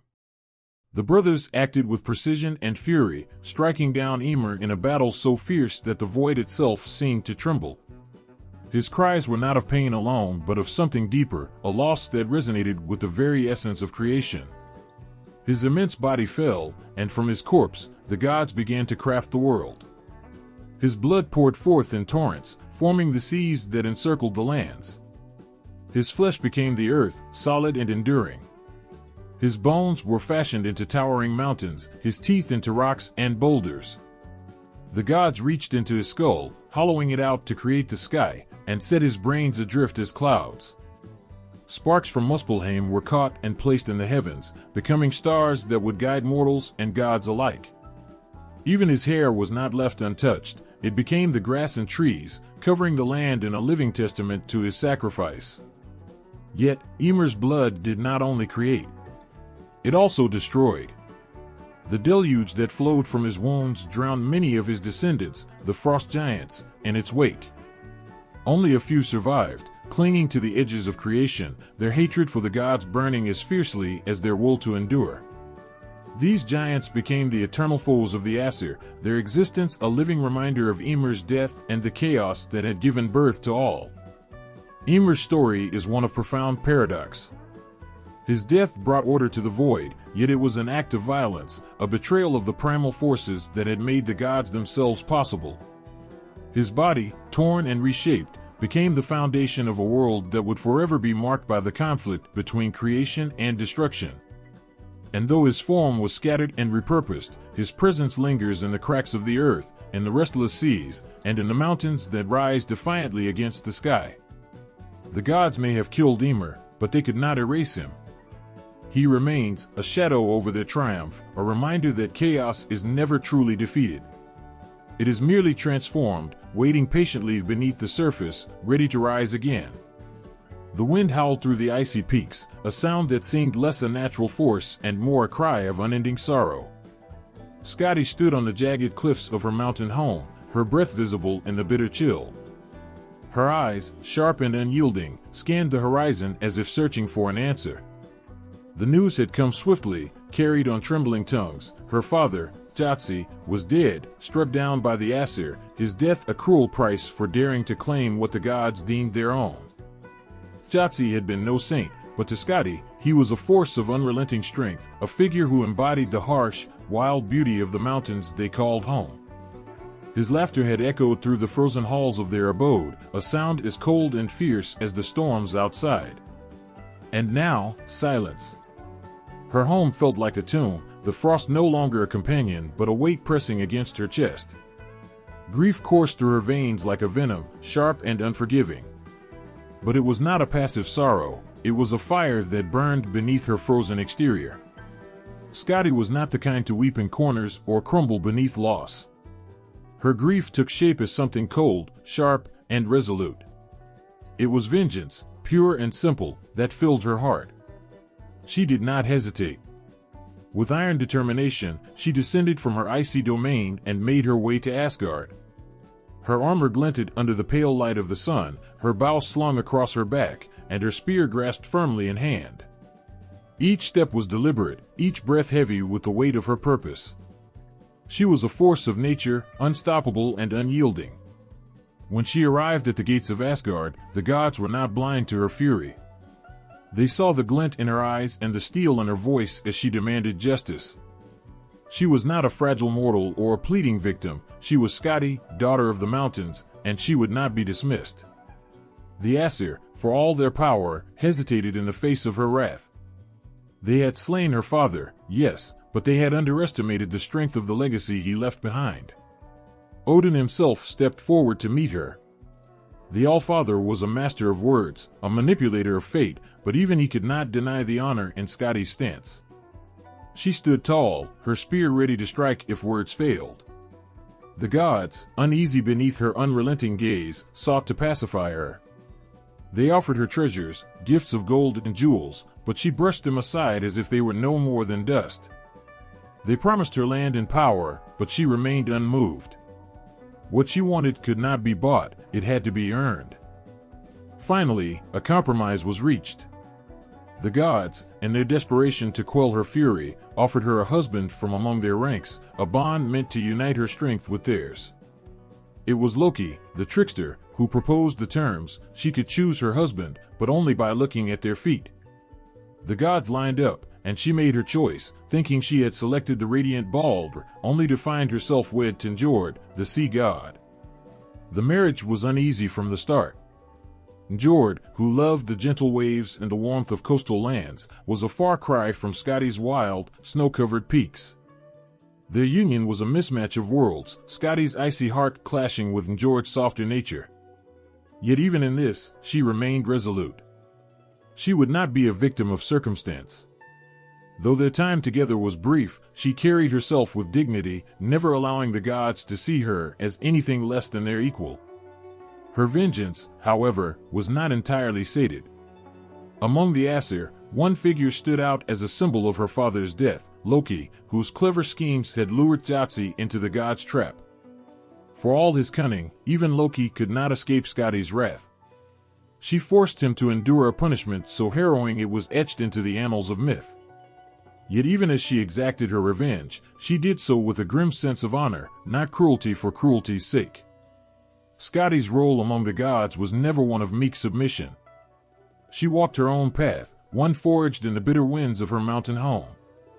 She became a symbol of resilience and strength, a figure who did not bow to grief or loss, but used them as weapons to carve her place in the world. She was a goddess of winter, but also of vengeance, fierce, cold, and unyielding. Even among the Aesir, she remained apart, her heart forever tied to the snow-covered peaks of her birth. She would climb the mountains alone, her breath forming clouds in the frozen air, her eyes scanning the vast expanse of her domain. She carried her father's memory with her, not as a weight, but as a flame, a reminder that even in the coldest of places, there was strength to be found. Skadi was more than a goddess, she was a force of nature, and her legacy would endure as long as the winter winds howled through the mountains. In the shadowed forests of Jotunheim, where the trees twisted unnaturally and the air carried a strange weight, there lived a figure whose presence was whispered of in hushed tones. Angrboda, a giantess whose name meant the one who brings grief, was no ordinary being. Her eyes seemed to see into the very fabric of existence, holding both fury and sorrow in their depths. She was not just a dweller of the wilds, but a force tied to the threads of fate itself. It was said that she met Loki in those dark woods, their union as unlikely as it was fateful.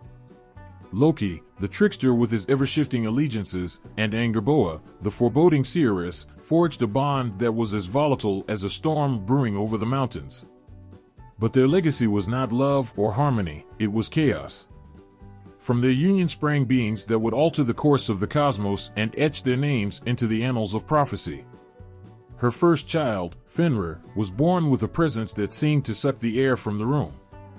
A wolf, larger than any mortal beast, with eyes that burned like smoldering coals, Fenrir radiated an energy that was both terrifying and magnetic. Even as a pup, his strength was undeniable, his howl echoing through the lands like a harbinger of doom. The gods themselves, despite their might, feared him. They sought to bind him with chains forged by the greatest of smiths, but Fenrir's power was too great.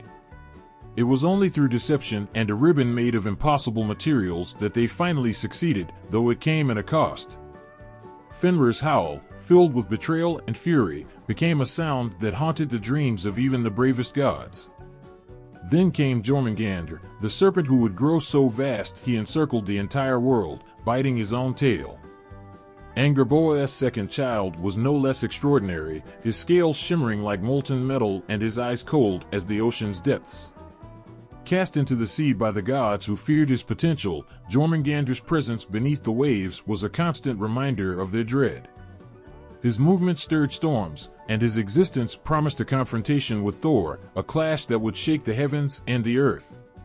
Her third child, Hel, emerged with a visage that mirrored her destiny. Half of her face was that of a living being, beautiful and serene, while the other half was skeletal, a grim reminder of mortality.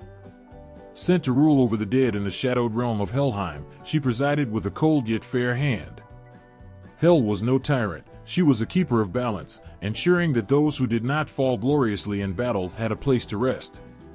Yet even her role carried the weight of inevitability, her name a silent echo of the gods' end. Angrboda watched her children grow into their destinies, each step they took drawing them closer to the prophecies that foretold the end of the gods. Her connection to them was unbreakable, not just through blood but through the deep understanding of what they represented. She was their mother, their anchor, and perhaps their greatest advocate. While the gods viewed her offspring as threats to be neutralized, Angrboda saw them as beings fulfilling their purpose. In their existence, she saw the cracks in the gods' veneer of control. The gods hated her, of course. To them, she was a symbol of everything that could not be tamed, a source of unrelenting chaos. But Angrboda did not seek their approval. She did not care for the splendor of Asgard or the fleeting alliances of its rulers. Her domain was the untamed wilderness, her power rooted in the primal forces of creation and destruction. She was not one to bow before the will of others, even gods. The prophecy of Ragnarok loomed over her life like a dark cloud. It was said that her children would play pivotal roles in the end of days. Fenrir would break free of his bonds and devour Odin, the Allfather himself. Jormungandr would rise from the ocean to battle Thor, their conflict destined to end in mutual destruction. And Hel would unleash her legions of the dead, her realm spilling over into the living world. Angrboda understood these prophecies better than anyone. She did not see her children as villains, nor did she view the gods as innocent victims. To her, the cycle of creation and destruction was as natural as the changing seasons. The gods, in their arrogance, sought to control what could not be controlled, and it was this hubris that would lead to their downfall. Yet, there were moments when even Angrboda felt the weight of her role. In the quiet hours of the night, she would sit by the fire, her thoughts heavy with the knowledge of what was to come. She was not immune to sorrow, though she would never show it. To be the mother of monsters was to carry a burden unlike any other, a mixture of pride and grief, of love and inevitability. The bond between Angrboda and her children was profound, forged not just by blood but by a shared defiance against the gods who sought to dictate their fates. Fenrir, Jormungandr, and Hel were not mere creatures of destruction, they were symbols of resistance, embodiments of the forces that the gods could not contain. And Angrboda, their mother, was the unwavering heart of their rebellion. In the end, Angrboda's story is not one of villainy or heroism, but of raw, unfiltered existence. She was a being who lived on the edges of what the gods deemed acceptable, a figure who did not conform to their definitions of good and evil. Through her, the myths remind us that the world is not painted in simple shades of black and white. It is a tapestry of chaos and order, creation and destruction, love and loss, all intertwined, all inevitable. And in the heart of that chaos stood Angrboda, unyielding, the mother of monsters and the keeper of a truth the gods could not bear to face. Beneath the jagged peaks of Jotunheim, the ground rumbled with a pulse that was neither of life nor death, but something far older. The giants, the Jotnar, were stirring. Their hatred for the Aesir burned like an unquenchable fire, fueled by centuries of betrayal, contempt, and exile. These beings were not mere adversaries of the gods, they were chaos given form, the raw and unyielding force that lay beyond the ordered facade of Asgard. They were not forgotten. The gods could feel their presence even across the boundaries of realms, a looming tension that never allowed them to rest fully. For the Jotnar, this conflict was not just about power or vengeance, it was survival, pride, and a rebellion against the Aesir's arrogance. The gods had cast them as villains, monsters to be suppressed, but the giants saw themselves as the keepers of the world's primal truth, that chaos was as essential as order. In those shadowed lands of frost and stone, alliances were formed in secrecy. The great halls of the Jotnar, carved into the mountains and ice, echoed with the sounds of their preparations. Among them, the names of their leaders were spoken with reverence and rage. Thrym, the giant king who once dared to demand Thor's hammer as the price for Freya's freedom, Hrungnir, whose arrogance brought him to clash with the gods, and Surtur, the fire-wielding harbinger of destruction who would one day reduce Asgard to ashes. They were more than individuals, they were symbols of defiance. In the icy winds that howled through Jotunheim, the Jotnar found unity. They had been scattered and divided, each harboring their grudges against the Aesir in isolation. But as the time of Ragnarok approached, they gathered as one, their collective anger a force that even the gods could not ignore. Their rebellion was not born in haste, it was the slow, steady build of centuries of mistreatment and disdain. The Jotnar were not creatures of order. They were wild, unpredictable, and often terrifying. But they were not mindless destroyers. Among their ranks were cunning minds, thinkers who understood the nature of the cosmos as well as, if not better than, the gods themselves. They knew the prophecies, the intricate weave of fate that foretold Ragnarok, and they intended to play their part. They would not be erased from history as mere footnotes in the Aesir's tales of victory. Their resistance was not just physical but spiritual. The giants stood for everything the gods sought to suppress: freedom, chaos, the refusal to bow to authority. They did not fit neatly into the gods' vision of the world, and for that, they were cast out, labeled as threats. But the Jotnar embraced this role. If the Aesir saw them as harbingers of destruction, they would become exactly that. When the battles came, they would be relentless. The giants embodied chaos and destruction not as evils but as forces that were integral to the balance of existence. Without them, there could be no change, no renewal. The gods, in their desperate attempt to cling to order, had blinded themselves to this truth. And so, the Jotnar would bring it crashing down upon them. Ragnarok was not merely a war, it was the culmination of everything the Jotnar represented. The skies would burn with Surtur's fire, the earth would tremble under the might of their numbers, and the seas would churn as Jormungandr rose to confront Thor. In those final moments, the lines between hero and villain, order and chaos, would blur. The Jotnar would fight not out of malice, but because it was their nature, their destiny. For the Aesir, it was a battle to preserve their dominion. For the Jotnar, it was something far greater, a reclamation of the cosmic balance, a reminder that no power, not even the gods, could escape the forces of chaos and change. In their rebellion, they carried the weight of a truth the Aesir had long tried to forget, that even the mightiest fall, and that the world must be remade for it to thrive again. The Jotnar were chaos incarnate, but they were also its guardians. In their rebellion, they did not seek to destroy for destruction's sake. They sought to remind the cosmos of its nature, to tear down the arrogance of the gods, and allow the cycle to continue. Their rebellion was not an end, it was a beginning. And though they might fall in the final battle, their legacy would endure in the reshaping of the world. Beneath the crimson-streaked skies of a battlefield, where swords clashed and the cries of the dying echoed like a mournful hymn, figures emerged through the haze. The Valkyries. Clad in armor that shimmered like the edges of a storm, they moved with an eerie grace, their eyes unblinking as they surveyed the chaos. They were not saviors, nor were they mere witnesses. They were selectors, bound by an ancient purpose to weave fate through the threads of death. Their role was both revered and feared. Warriors fought harder knowing a Valkyrie might lift them from the blood-soaked ground to the halls of Valhalla, yet the sight of these ethereal beings brought a chill. They were harbingers of death, deciding who lived and who perished, not out of compassion, but necessity. Their choices were not arbitrary, they were guided by the will of the gods, by Odin himself. But in their hearts, a quiet unrest simmered. The Valkyries carried the weight of doom in their hands. They were the ones who bore fallen heroes to Valhalla, filling its grand halls with spirits destined to fight in Ragnarok. Yet, as they descended onto the battlefields, they witnessed the horrors of war not from the comfort of a throne but amidst the carnage. Each life they claimed etched itself into their being, a silent testament to the brutal cost of the gods' plans. The gods spoke of glory, of the honor in dying for Asgard, but the Valkyries saw the truth. They saw the faces of the dying, the terror mingling with the hope of being chosen. They saw the broken families left behind, the villages razed in battles sparked by the gods' schemes. Over time, whispers began to creep into their minds, questions they dared not voice. Was this truly honor, or merely exploitation? Were they agents of fate, or puppets of a higher power too blind to see the destruction they wrought? Among the Valkyries, some began to question their purpose.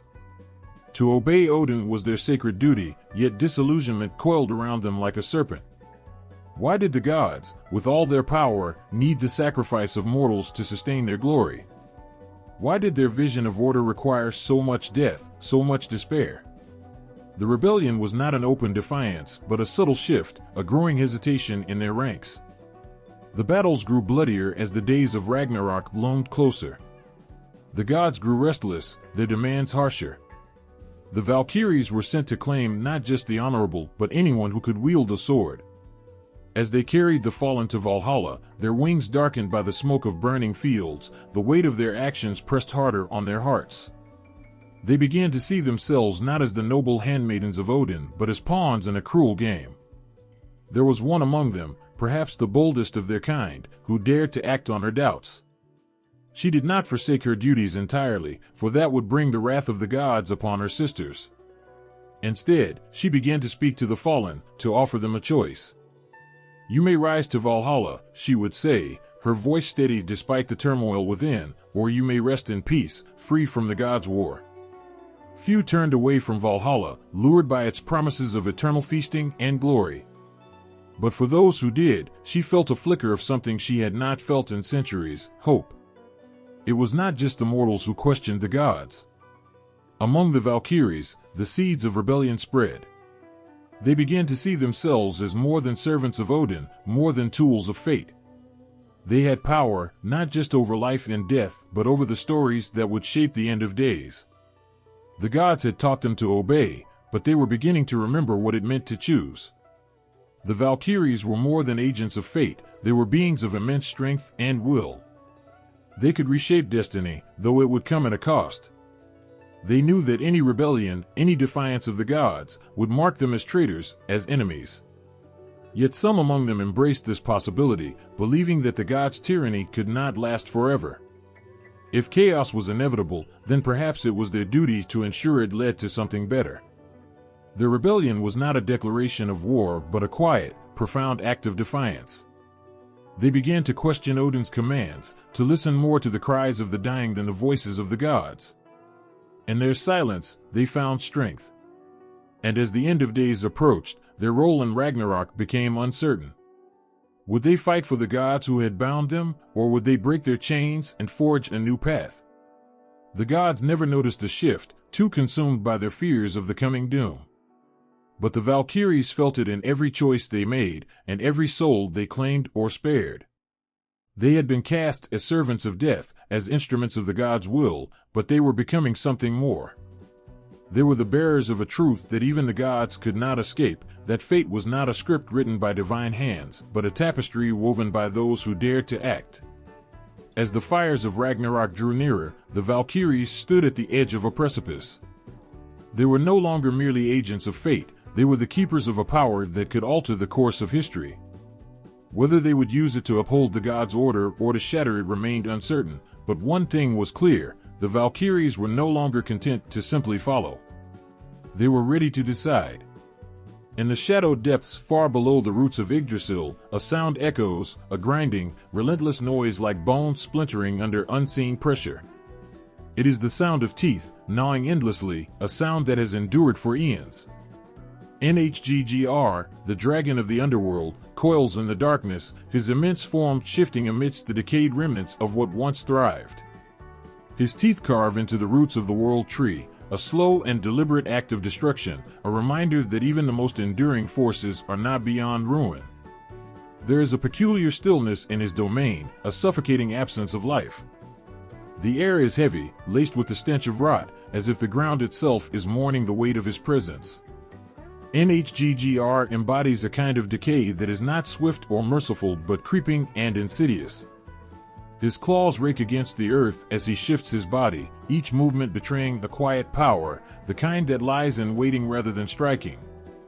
His scales, blackened and ancient, seem to absorb the sparse light that filters through the void, leaving only a sense of absence in their wake. Legends speak of Nidhogg with a mixture of dread and inevitability. He is not merely a dragon but a force, a creature so deeply intertwined with destruction that his existence feels more like a curse than a being. He is no rampaging beast, no towering terror that lays waste to villages or slays heroes in the light of day.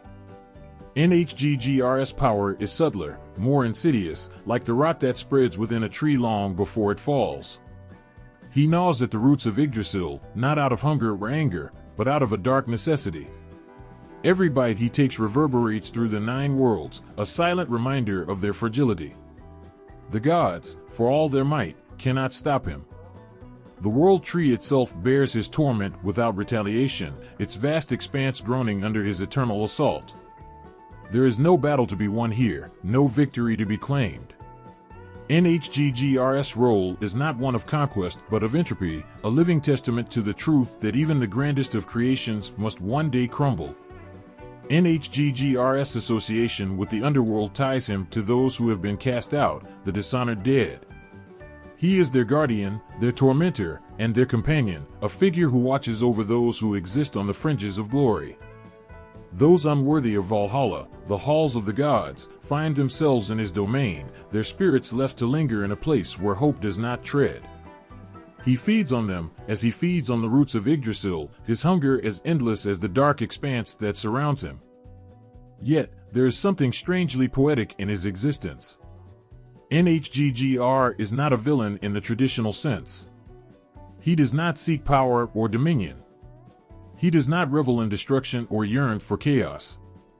He simply is, a being so bound to his purpose that there is no separating the dragon from the decay he represents. To speak of Nhggr is to speak of endings, of the slow and steady unraveling that comes for all things. He is not a harbinger of death, but its quiet companion, the shadow that lingers at the edge of every beginning. There are whispers in the myths of a time when Nhggr will rise, his gnawing complete, his work on Yggdrasil done. What happens then is the stuff of nightmares. If the roots of Yggdrasil fall, so too will the worlds it sustains. The 9 realms, intricately connected by the branches of the tree, would collapse into chaos, their fates untethered and spiraling into destruction. Nhggr's role in this apocalypse is not one of rage or ambition but inevitability, a culmination of the decay he has embodied since the dawn of creation. Yet, for all his darkness, there is a strange sort of elegance in Nhggr's existence. He is not a creature of malice but of balance, his actions ensuring that nothing grows unchecked, that no force remains immutable. In his endless gnawing, he mirrors the natural cycles of growth and decay, creation and destruction. Without him, the worlds might grow stagnant, their vitality preserved, but their purpose forgotten. Still, the gods hate him. They speak his name in hushed tones, their voices laced with fear and loathing. Odin, the All-Father, who seeks knowledge and control, cannot bear the thought of Nhggr's persistence, his existence a counter to everything the gods strive to build. Thor, the Protector, sees the dragon as a threat he cannot face, a foe that cannot be vanquished by strength alone. Even Loki, the trickster who thrives on chaos, finds Nhggr unsettling, a creature whose destruction is too final, too absolute. The dragon, however, remains indifferent to their fears. He does not seek to provoke the gods or challenge their rule. He does not care for their schemes or their prophecies. He is a force beyond their understanding, a reminder that their power, for all its glory, is fleeting. His presence is a humbling one, a constant gnawing at their pride, a shadow that looms over their attempts to preserve the balance of the worlds. In the silence of his domain, Nhggr continues his work. The sounds of his teeth against the roots of Yggdrasil are steady, unyielding, like the ticking of an unseen clock. Time bends in his presence, the minutes stretching into hours, the hours into centuries. To witness him is to feel the weight of eternity pressing down, to understand that some forces cannot be fought or reasoned with. For those who hear the tales of Nhggr, his existence is a reminder of life's impermanence, of the fragility that lies beneath even the mightiest of structures. His darkness is not one of malice but of truth, a truth that speaks to the inevitability of decay, the slow and silent force that will one day come for all things. And so, he gnaws on, unceasing, unrelenting, his presence a whisper in the fabric of the cosmos, a whisper that says, nothing lasts forever. Beneath the surface of the earth, where sunlight never dares to tread, a hammer strikes against stone. Sparks flare briefly, illuminating faces both withered and sharp, eyes like glints of steel in the dim glow of molten fire. This is the world of the dwarfs, creatures born of shadow, their craft forged in the very marrow of the earth. Here, in the choking dark, the air thrums with the rhythm of creation and whispers of power. The dwarfs are not merely builders or smiths, they are the architects of the extraordinary, their hands shaping objects that blur the line between wonder and curse. They are masters of what lies hidden, of the dark corners where secrets are kept and power brews, waiting for those bold enough to seize it. Their existence is tied to the unseen, to forces that pulse beneath the surface, shaping the destiny of gods and men alike.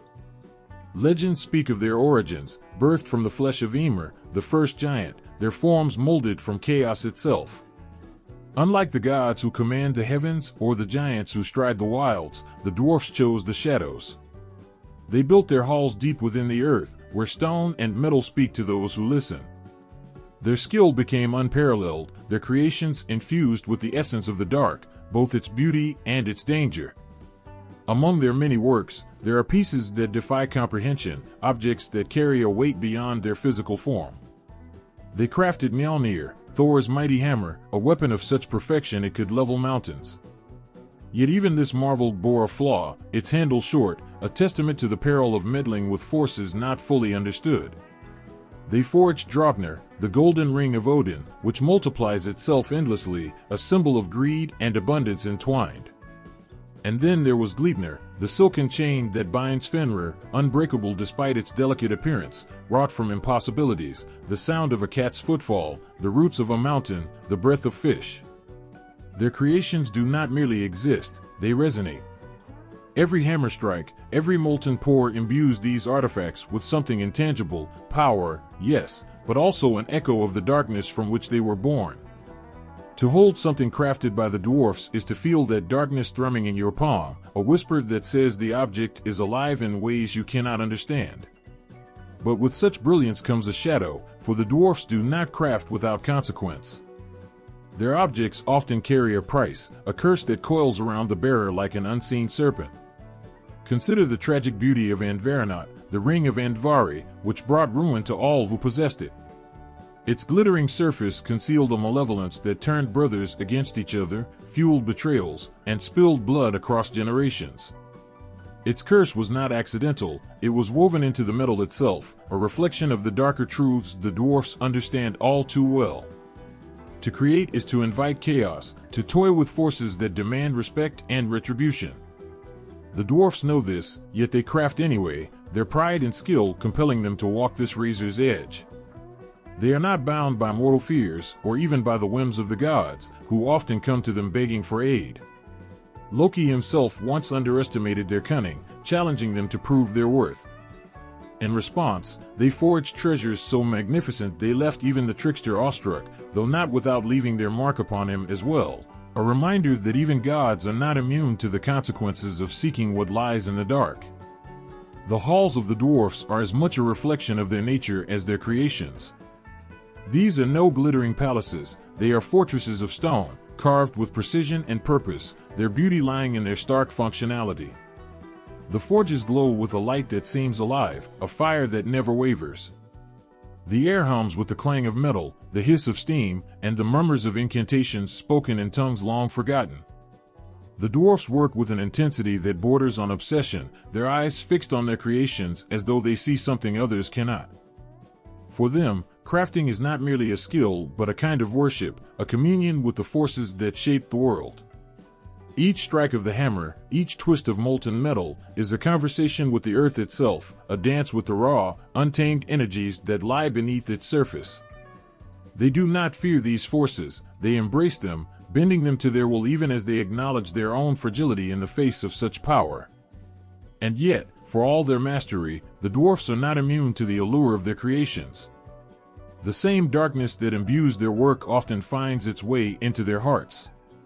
Greed, pride, and envy are their constant companions, shadows that stalk them even in the light of their forges. These flaws make them both formidable and tragic, their brilliance tempered by the very traits that drive their work. There is something profoundly human in their struggle, this constant tension between creation and destruction, between light and dark. The dwarfs are a reminder that beauty often comes with a cost, that the most extraordinary things are rarely without their shadows. Their works, magnificent and cursed, reflect the duality of their creators, beings who live in the dark but bring forth objects that shine with an almost unbearable light. To encounter a dwarf is to stand at the threshold of this duality, to see in their eyes the weight of what they have wrought.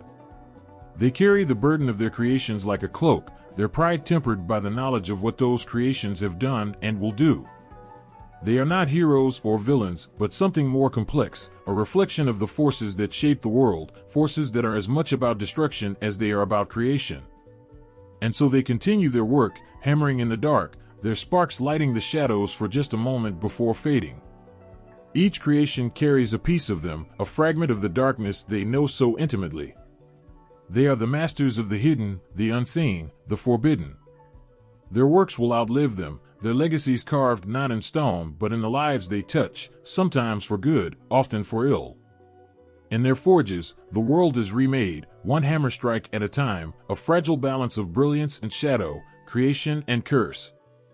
The air in the underground caverns feels thick, heavy with secrets and silence.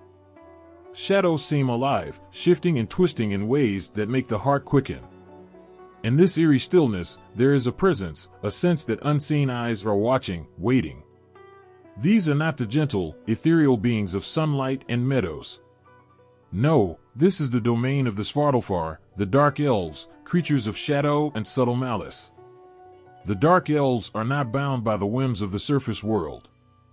They thrive in places untouched by light, and vast labyrinths beneath the earth where time feels stagnant, where the boundaries between the known and unknown blur.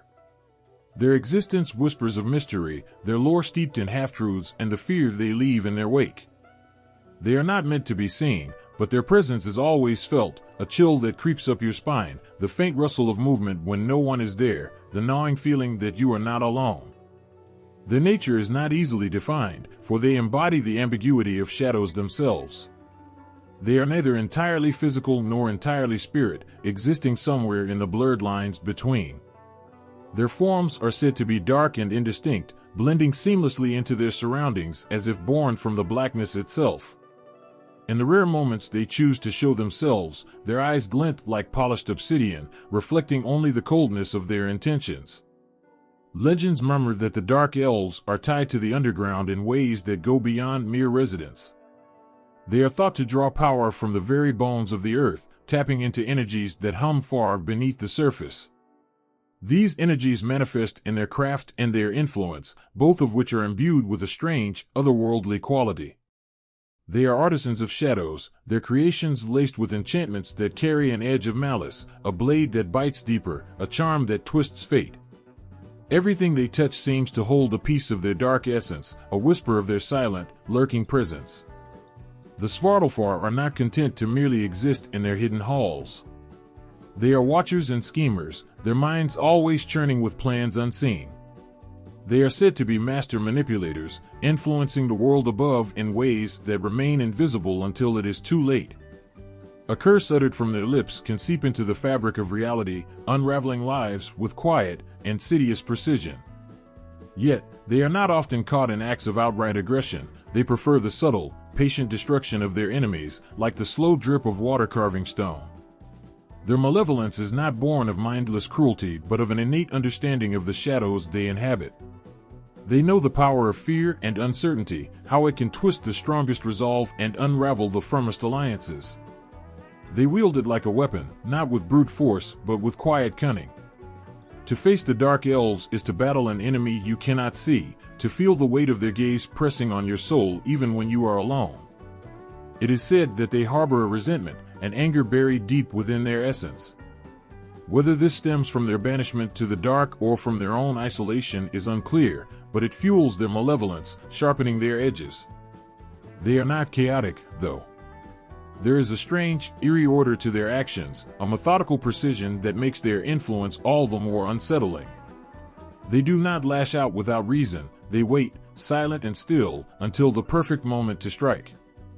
The underground world they inhabit is no less terrifying than the beings themselves. It is a labyrinth of endless halls and twisting passages, lit faintly by glowing fungi and the dull shimmer of ore veins. These caverns are suffused with an oppressive silence that amplifies every sound. A footstep becomes a thunderclap, a whispered breath a scream. The air carries a damp chill that sinks into your bones, making you feel as though the earth itself is trying to pull you into its depths. It is a place where light feels intrusive, where the darkness is alive and ancient, and where the Svartalfar reign supreme. They are often compared to the dwarfs in their craftsmanship, but where the dwarfs' work is tangible and direct, the dark elves' creations are shrouded in mystery. Their artifacts are imbued with powers that defy understanding, laced with curses and blessings so intricately intertwined that one cannot be separated from the other. A sword forged by their hands might grant its wielder unmatched skill in battle but demand a price in blood and sorrow. A jewel crafted in their forges could shine with a beauty that ensnares the heart, only to bring despair to its owner. Their influence extends beyond their dark halls. Stories abound of mortals and even gods entangled with the Svartalfar, drawn into their web of shadows. These encounters rarely end well. Those who seek their aid often find that the help comes at a cost far greater than anticipated. A farmer's wish for a bountiful harvest might result in his fields flourishing unnaturally, only to discover that his neighbor's crops have withered to dust. A warrior's request for strength in battle might grant him victory, but leave him haunted by the faces of those he has slain. Yet, for all their menace, there is a strange allure to the dark elves. They are creatures of contrast, embodying both the beauty and the terror of the unknown.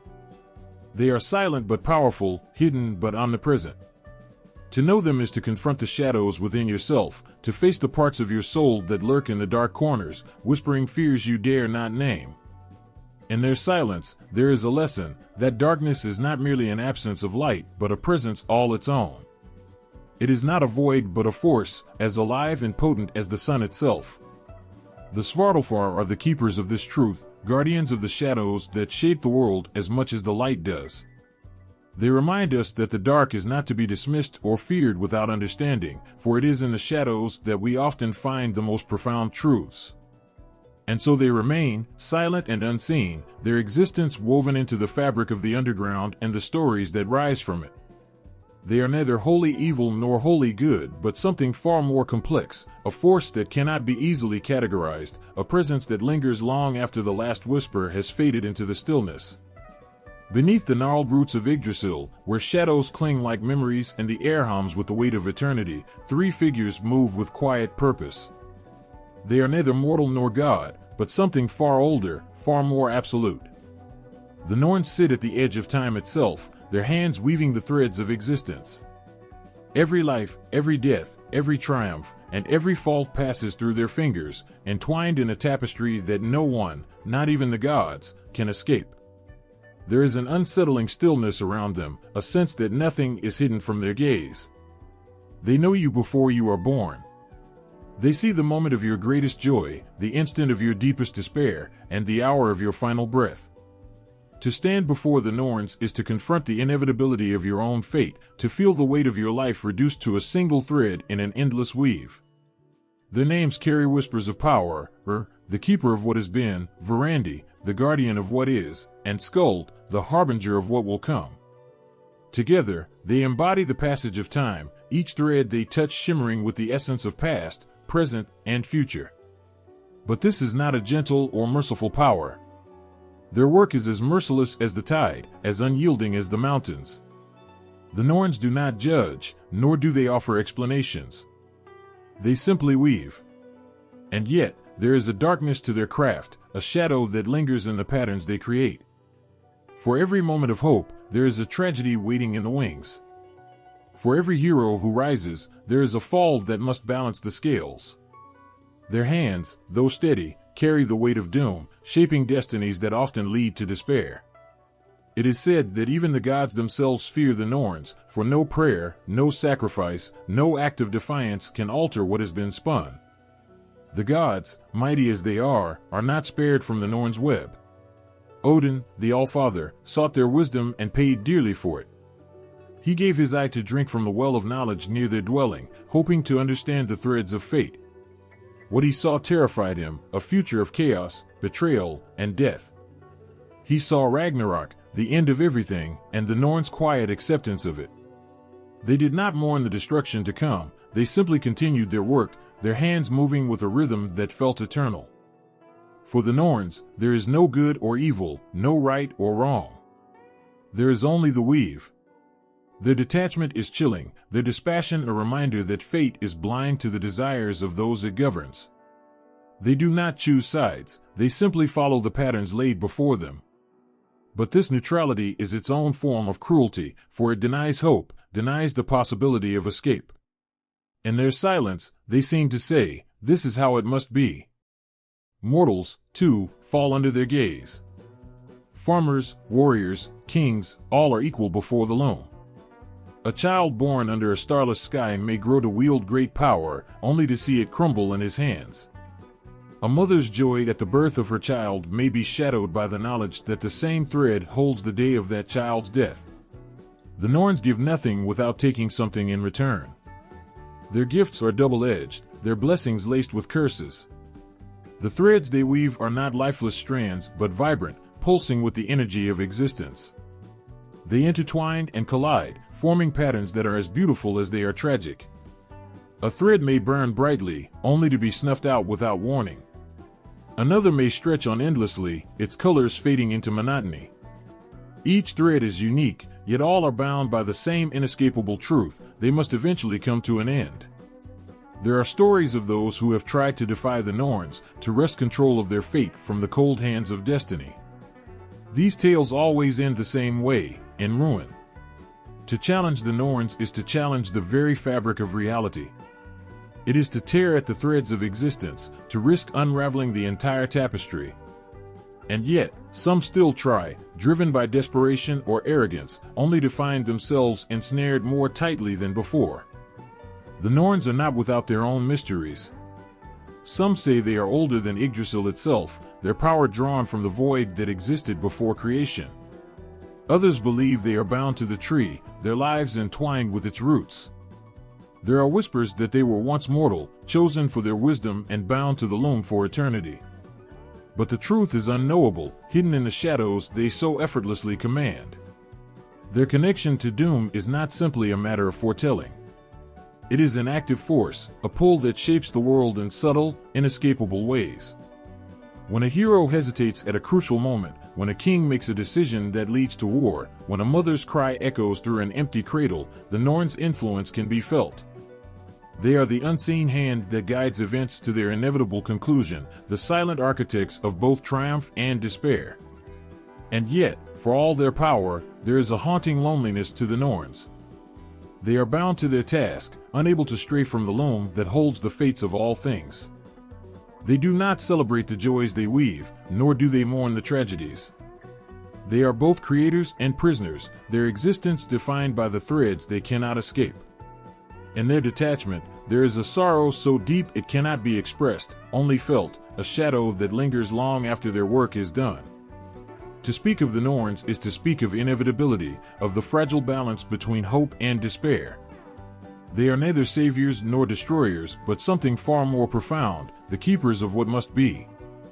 Their presence is a reminder that life is not ours to control, that the threads of our existence are woven by hands we cannot see. And yet, in that acceptance, there is a strange, bittersweet beauty, a recognition of the fleeting nature of life, of the moments that shine all the brighter for their brevity. The Norns remain, silent and unyielding, their hands forever weaving. Their loom stretches across time and space, a testament to the power of fate and the inevitability of what is to come. To stand before them is to feel the weight of your own existence, to see your thread shimmering among countless others, each one a story waiting to be told. The sky darkens, not with the soft shade of twilight, but with a suffocating blackness that presses down upon the world. The air grows heavy, charged with a strange, electric tension that seems to hold its breath.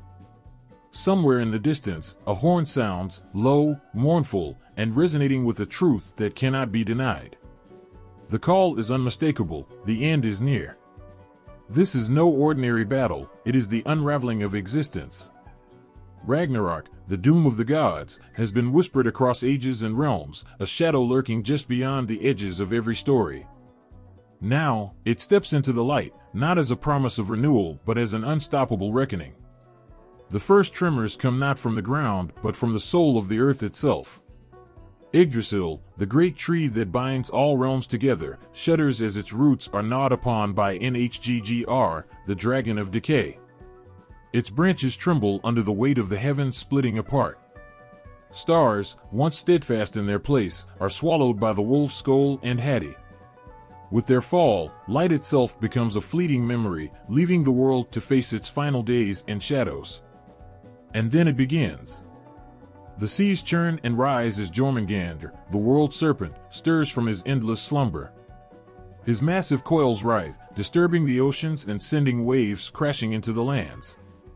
Poison drips from his fangs, spreading death wherever it touches. Thor, the Thunderer, watches from the horizon, knowing this is his moment. The hatred between them is ancient, and both understand that neither will survive the other. In the frozen wastes, the fire giant Surtur strides forward, his flaming sword raised high. The very ground beneath his feet melts, rivers of molten rock carving through the land. Behind him, a legion of fire and fury follows, their chants blending with the roar of his infernal weapon. Surtur does not hesitate, his purpose is as clear as the blaze in his eyes. He is here to destroy, to burn Asgard and all its glory to ash. Across the battlefield, the gods prepare, their once immortal faces etched with grim determination. Odin mounts Sleipnir, his eight-legged steed, clutching his spear Gungnir with hands that have seen countless victories. Yet even he, the All-Father, knows this is not a battle he can win. He seeks the wolf Fenrir, the beast destined to devour him. Fenrir's eyes burn with a hunger that goes beyond flesh. It is the hunger to end, to consume everything that ever dared to exist.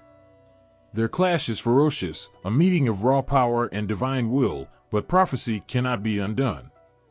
The jaws close around Odin, silencing the wisdom of ages in a single, savage moment.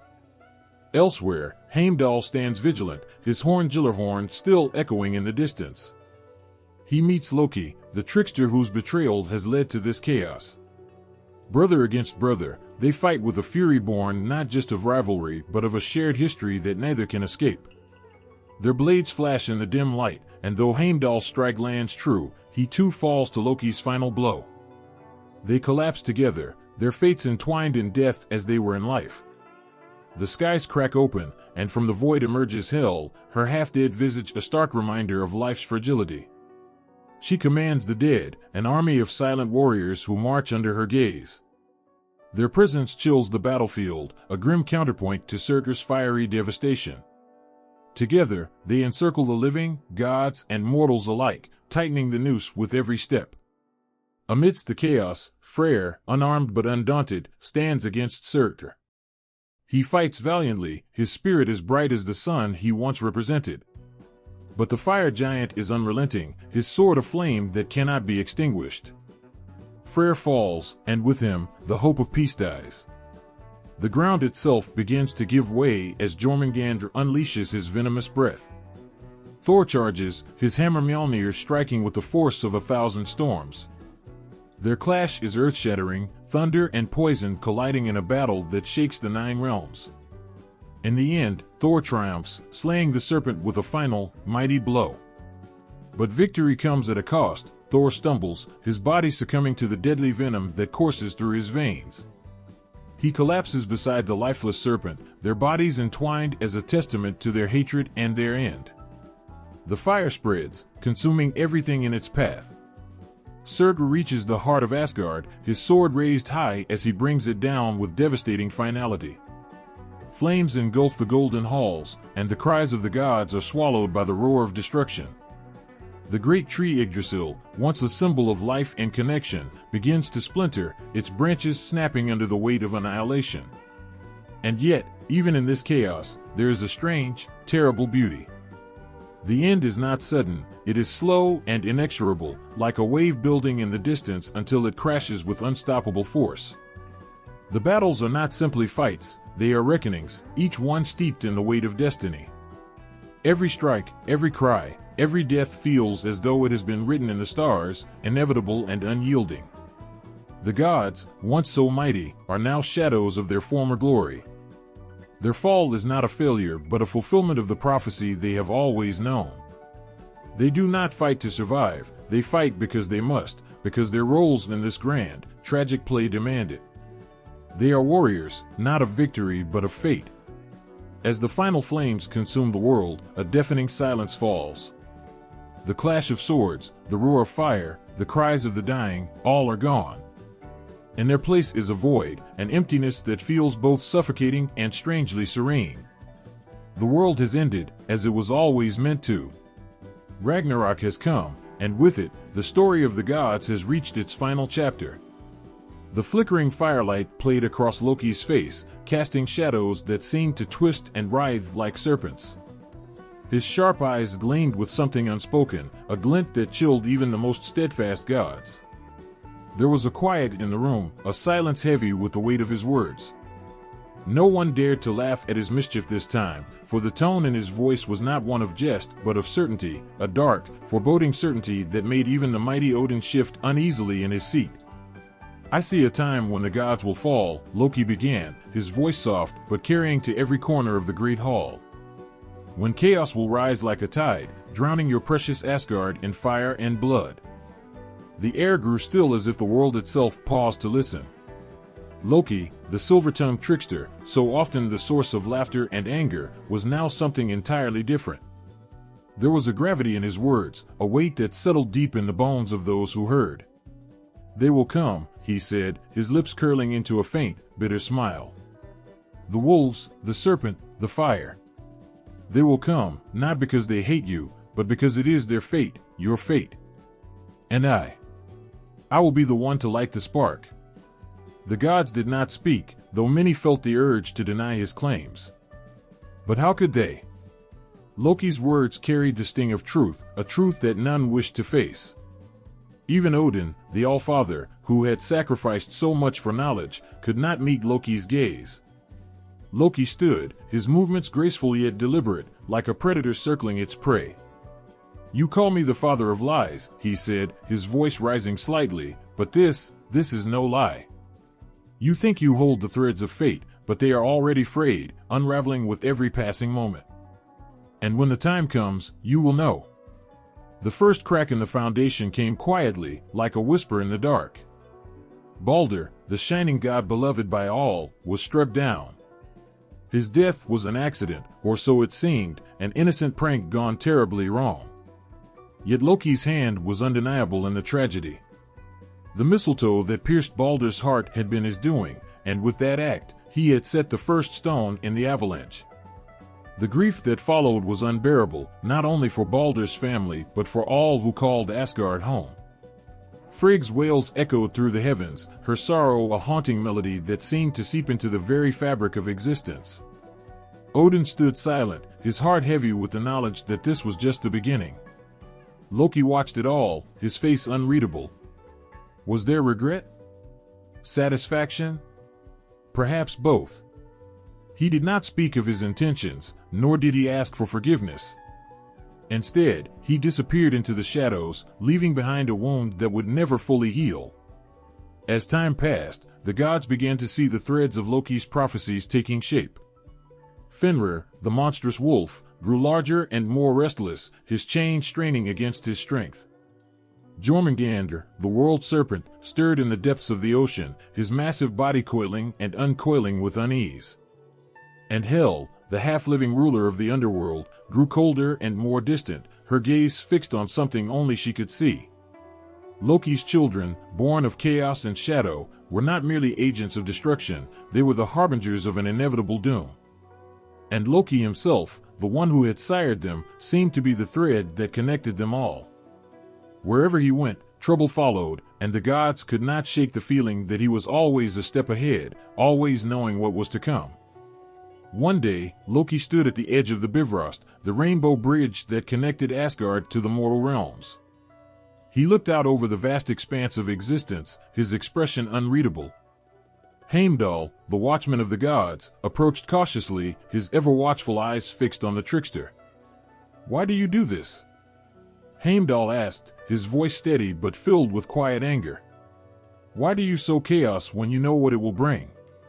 Loki turned to him, a faint smirk playing on his lips. "Do you think I have a choice?" he asked, his tone laced with both amusement and bitterness. "Do you think any of us do?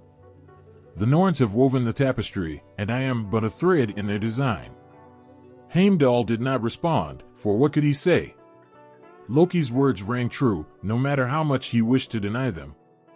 The prophecy was set in motion, and Loki, whether willingly or not, was its catalyst.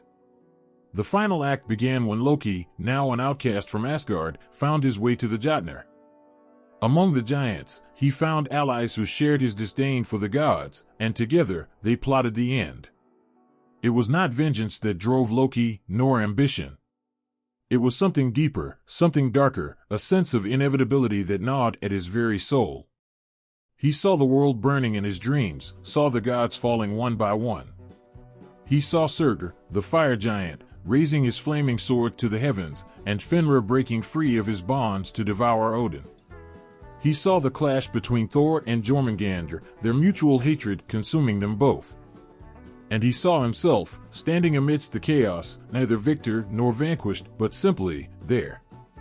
In his heart, Loki knew that this was not his doing alone. The gods, in their arrogance, had sown the seeds of their own destruction long before he had spoken his first words of prophecy. He was merely the voice that brought it to light, the hand that set the wheel in motion. And yet, there was a strange sorrow in his eyes as he watched the pieces fall into place. He was not a villain, not in the way the gods saw him. He was a mirror, reflecting their flaws and their fears. He was the shadow cast by their light, the chaos born from their order. And when Ragnarok came, he would not rejoice. He would stand among the ruins, a witness to the end of all things, knowing that he had been both the spark and the flame. Loki's laughter echoed across the 9 realms, not with mirth, but with the hollow resonance of a man who has seen too much. It was a sound that haunted the gods, a reminder that the end was not just near, it was inevitable. The air was thick with the smell of smoke and burning ash, the sky a blood-red canvas reflecting the turmoil below. Somewhere far off, a wolf howled, a sound that echoed across the barren landscape, carrying the weight of 1,000 untold stories. The gods had never seen it coming. They thought they could outrun it, hide from it, or maybe even change it. But fate was something that could not be denied. And as the sky darkened further, they realized the truth: darkness was never an enemy. It was the end. Fate doesn't ask for permission. It doesn't bend to anyone's will, not even the gods. The dark forces, the giants, the monsters, the shadowed figures who lived in the corners of the 9 realms, were not just agents of chaos. They were the hands that shaped the world's end. They were the silent architects of destruction. And no matter how much the gods fought, no matter how much they tried to change what was coming, it was always there, just beneath the surface, waiting to make its move. The dark gods were more than mere destroyers. They were keepers of fate, part of a design much larger than the world could comprehend. To see them only as agents of ruin was to misunderstand their true nature. They were not simply tearing down what was, they were fulfilling what had always been meant to be. In their actions, there was no malice, just inevitability. Loki, the trickster god, was one of the first to see it, to know that the path the gods had built could not be sustained. He had tried to warn them, but no one listened. His mischief, once seen as nothing more than petty tricks, suddenly had a darker meaning. Every prank, every lie, every step he took brought them closer to the one moment they couldn't outrun. The gods might have called him the father of lies, but what they failed to understand was that Loki was not lying to them. He was speaking the only truth that mattered. The end was written, and nothing could change that. Loki's role in the coming fall was both tragic and essential. His children, Fenrir, Jormungandr, Hel, were not merely beasts of destruction. They were instruments of fate, shaped by forces beyond any god's control. Fenrir's growing strength, the tightening chains that bound him, and the impending moment when he would break free, these were not the acts of a mindless monster. They were the fulfillment of destiny. He was born to bring an end, and his fury would tear the heavens apart. And then there was Jormungandr, the world serpent, coiled in the oceans, wrapped around the very heart of existence. To see him was to understand the inevitable collapse of everything. He was not a mindless beast. His very presence was a warning, a reminder that the world's foundation was shaking, that the end was coming like the tide, relentless and inescapable. No matter how much the gods tried to fight, no matter how many battles they won, Jormungandr was always there, waiting to rise from the depths, to tear apart everything they had built. And when he did, the gods would be helpless to stop it. The darkness was not just in the form of these monstrous creatures. It was in the very fabric of the world, woven into its destiny. The Norns, the weavers of fate, spun their threads not from light, but from shadow. They were not gentle. They did not weave with care or kindness. Their hands were cold, their hearts colder still. They knew that fate was not kind, that to understand destiny was to understand destruction. And so, they wove the destinies of gods and mortals alike with an unwavering hand, binding them to the inevitable end. In the stories told of these dark beings, there is often a sense of tragedy, as if they were cursed to fulfill their roles. And perhaps, in a way, they were. But that curse was not one of their own making. They were simply fulfilling their place in a design that was beyond their control. The gods, in their arrogance, had believed they were above fate, that they could change it or bend it to their will. But the dark gods knew better. They knew that all things must end.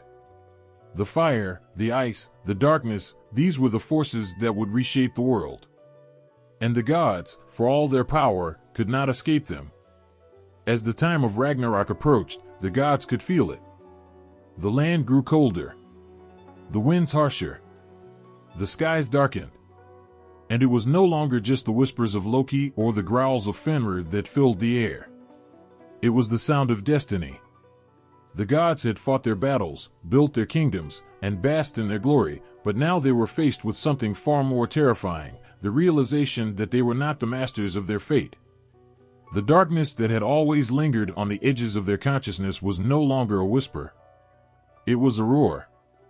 It was the pounding of the earth beneath their feet, the storm that raged in their hearts, the certainty that nothing at all, could stop the fall of their world. It was the cold knowledge that the final battle was not one they could win. They would fight, yes. They would clash against the giants, against Loki's children, and against the very elements themselves. But they knew, deep down, that their struggle was not one of victory. It was one of survival, and even that was uncertain. There is something deeply tragic in this knowledge. To know, in the deepest parts of your soul, that your time is coming to an end. To know that no matter how hard you try, no matter how many lifetimes you live, there is a moment when you must face what has always been meant to be.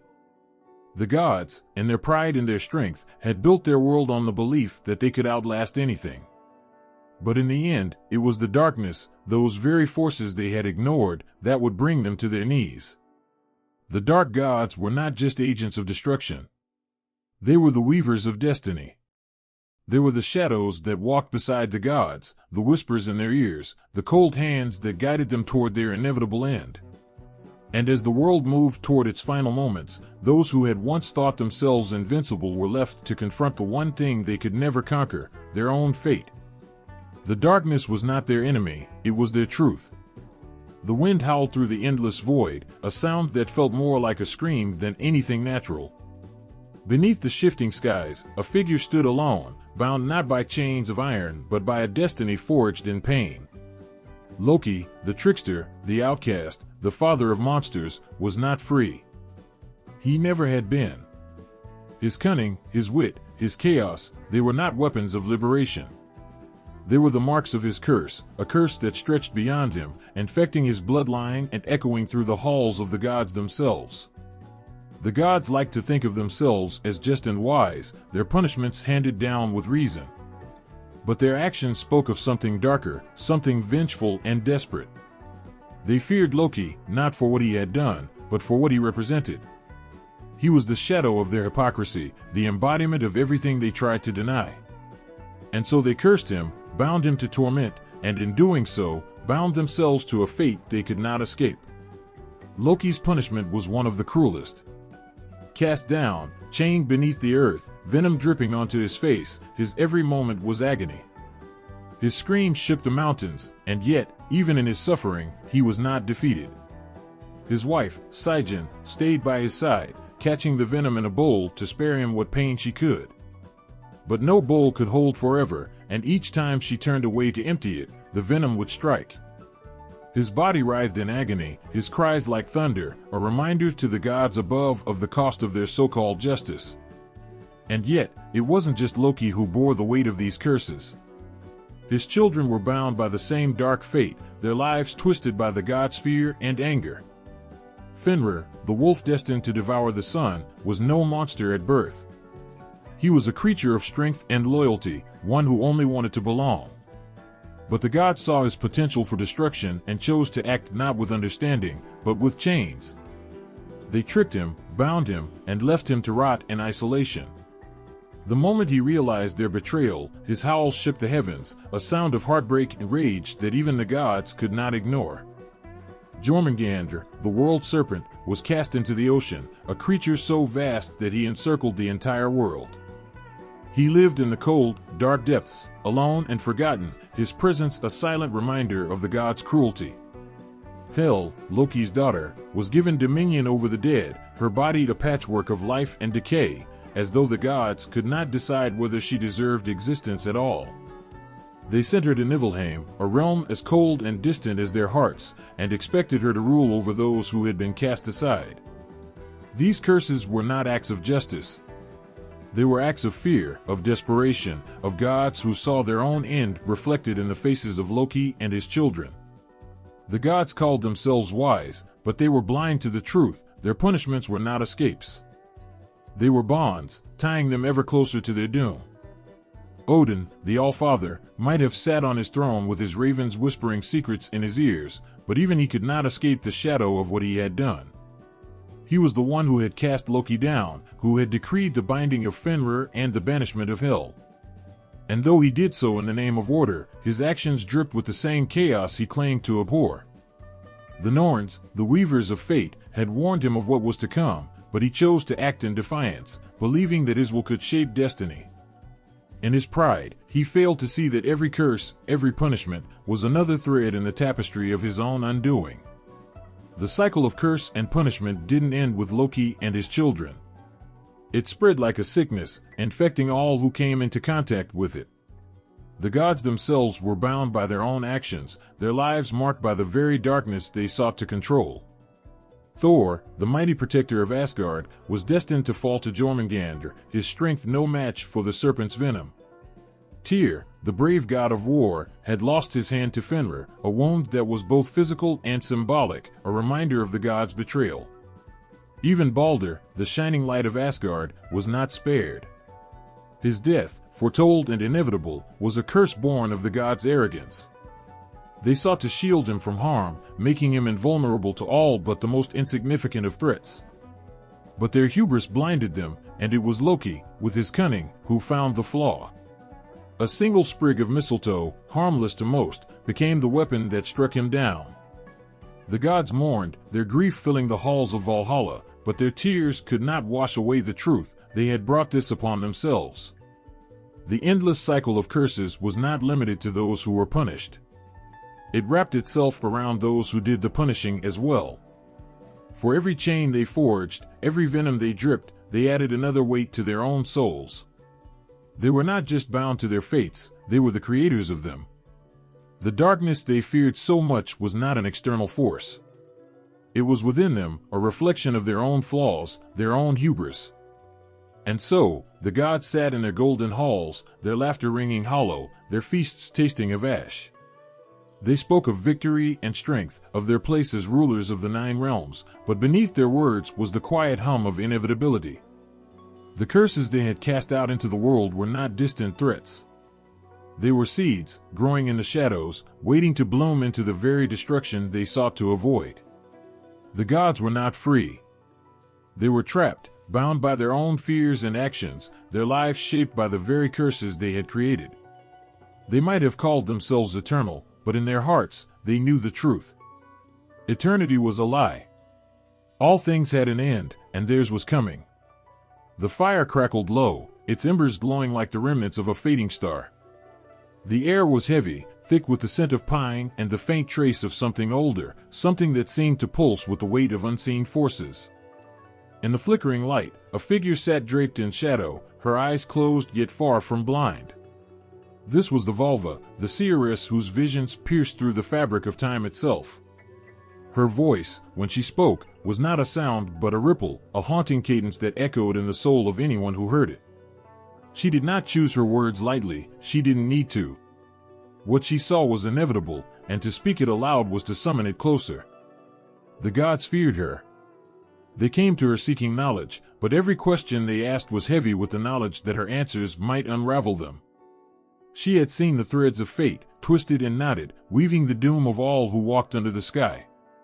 Her prophecies did not offer salvation, they carried the cold certainty of what must come to pass. She spoke of shadows rising, of bonds breaking, and of fires consuming all that was. Her words were both a gift and a curse, a truth that could not be ignored but was unbearable to hear. It was Odin who first sought her wisdom, the Allfather whose thirst for knowledge could not be quenched. He came to her not as a god but as a wanderer, cloaked in humility and desperation. He knelt before her, and she opened her eyes, her gaze piercing him like the edge of a blade. "You wish to know," she said, her voice steady, "but will you bear what you hear?" Odin did not answer. He did not need to. His silence was answer enough. The seeress spoke of Ragnarok, the end of all things. She described the wolves that would devour the sun and moon, plunging the world into eternal night. She told of the serpent Jormungandr, rising from the depths to poison the skies and seas. She whispered of Fenrir, breaking free from his bonds, his jaws wide enough to swallow the world. Her words painted a picture of chaos, of fire and ash, of gods and mortals falling side by side. But it wasn't just the events she described, it was the inevitability of them. There was no pleading, no bargaining, no prayer that could alter what she saw. Odin's hands trembled as she spoke, for he knew that her vision was true. He had sought her to gain an advantage, to outmaneuver fate, but he left with the weight of his own doom pressing down upon him. The Valva's power did not lie solely in her visions of destruction. She saw the dark forces, the ones lurking in the shadows, waiting for their moment to rise. She spoke of Loki, the trickster, whose role in the unraveling of the gods would be both inevitable and unforgivable. She saw his children, Fenrir, Jormungandr, and Hel, each one a piece of the storm that would tear the world apart. She knew of their pain, their anger, and the relentless force of their vengeance. Her words carried the weight of understanding, of knowing that darkness was not born in a vacuum. It was created, nurtured by the fear and cruelty of those who sought to suppress it. She spoke of the Norns, the weavers of fate, and how their threads bound even the gods to their destinies. The gods, for all their power, were no freer than the mortals who worshipped them. They were pawns in a game they did not control, their actions shaping the very fate they sought to escape. The seeress's vision was not confined to destruction. She saw the moments before the end, the fragile beauty of a world on the brink. She spoke of Baldur, the shining god whose death would mark the beginning of the end. She described the weeping of the gods, their grief a reflection of the love and light they could not protect. She saw Heimdall blowing his horn, the sound reverberating through the 9 realms, calling all to the final battle. Her words were not poetry, they were a mirror, reflecting the harsh truth of existence. She did not judge what she saw, for judgment was not hers to give. She was the voice of fate, the whisper of the inevitable, the light that revealed the path even as it led into darkness. The gods could not silence her. They tried to bury her words, to ignore the chill they brought to their golden halls. But her prophecies were not just sounds, they were echoes of a future that could not be denied. Every step they took, every decision they made, was another thread in the web she had already seen. They fought against it, clinging to their power, their pride, their belief that they could bend fate to their will. But the Valva's vision was unyielding, and the harder they fought, the closer they came to fulfilling her words. She was more than a seer, she was a reminder. A reminder that even gods were not above fate, that their light could not exist without shadow. Her prophecies did not offer comfort or hope. They stripped away illusions, leaving only the raw truth of what was to come. Her voice, calm and unrelenting, was a beacon in the darkness, not guiding the way to safety but illuminating the path to destruction. And as the fire burned low, casting its last flickers of light against the encroaching dark, the Valva sat in silence once more. Her eyes closed, her hands resting lightly in her lap, she waited. For her, there was no fear, no doubt. She had seen it all, the rise, the fall, the ashes that would scatter to the winds. She did not mourn what was coming. She simply waited, her visions a tapestry of fate that could not be undone. The night was darker than it had ever been, the stars shrouded behind thick clouds that whispered secrets to the void. A lone figure wandered through the woods, their breath fogging in the bitter chill. They carried a lantern, its dim light barely pushing back the oppressive shadows that seemed alive, shifting with the crackle of leaves underfoot. Every step felt heavier than the last, as if the air itself resisted their presence. They were not alone, though no living soul walked beside them. Something watched, unseen but unmistakable, a presence older than the trees and colder than the frost. The influence of the dark gods was rarely announced with thunder or flame. It crept in quietly, seeping into the cracks of human life like ink bleeding across paper. For some, it was a whisper in their ear, soft and beguiling, promising answers to questions they dared not speak aloud. For others, it was a shadow at the edge of their vision, a chill that lingered too long, an instinctive knowing that they had been marked. Heroes and mortals alike found themselves ensnared in their web. A warrior, hardened by battle, might suddenly hear a voice in the midst of the carnage, low and commanding, urging them toward deeds they could never undo. A farmer, kneeling in the dirt, might feel the earth tremble beneath their hands and know that the plow they held was insignificant in the face of the power rising beneath them. Loki's influence often came wrapped in riddles and laughter, a cruel trick that revealed itself only after it was too late. There was the story of a young chieftain, bold and ambitious, who prayed for cunning to outwit his rivals. His plea was answered, but the gift was a double-edged sword. His newfound brilliance led him to victory after victory, yet each triumph came with a cost: betrayal, loss, the erosion of his own humanity. By the time he realized that he had become the very thing he once despised, he was already lost, a puppet dancing to the tune of a god whose laughter echoed through the emptiness of his victories. Hell, the keeper of the dead, held sway over those who could not let go of their grief. She was not cruel, not at first. Her voice was soft, a balm to the wounded soul, offering solace to those who mourned. A grieving mother might feel her presence in the stillness of the night, a promise whispered from the shadows: "I can bring them back." And some would heed her call, venturing into the unknown, willing to sacrifice anything to hold their loved ones again. But Hell's gifts were never without cost.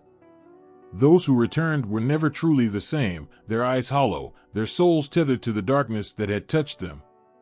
Even the strongest of heroes were not immune. Sigurd, a champion renowned for his unmatched strength, was said to have been visited by Fenrir in a dream. The wolf god loomed over him, eyes blazing like twin suns, a voice that was both growl and roar. "Strength is nothing without fury," it said. When Sigurd awoke, he found his power magnified 100-fold. He became unstoppable, a force of nature that could not be contained. But the fury was not his own, and it burned through him like wildfire, consuming everything in its path. His victories were tainted with bloodshed, his triumphs hollow as he realized he had become a beast in human form, no longer master of his own destiny. The dark gods did not only target the great and the powerful. The simple and the humble were equally vulnerable, for they too had desires, fears, and weaknesses that could be exploited. There was the tale of Astrid, a weaver whose hands crafted patterns so intricate they seemed to hold the very essence of the world.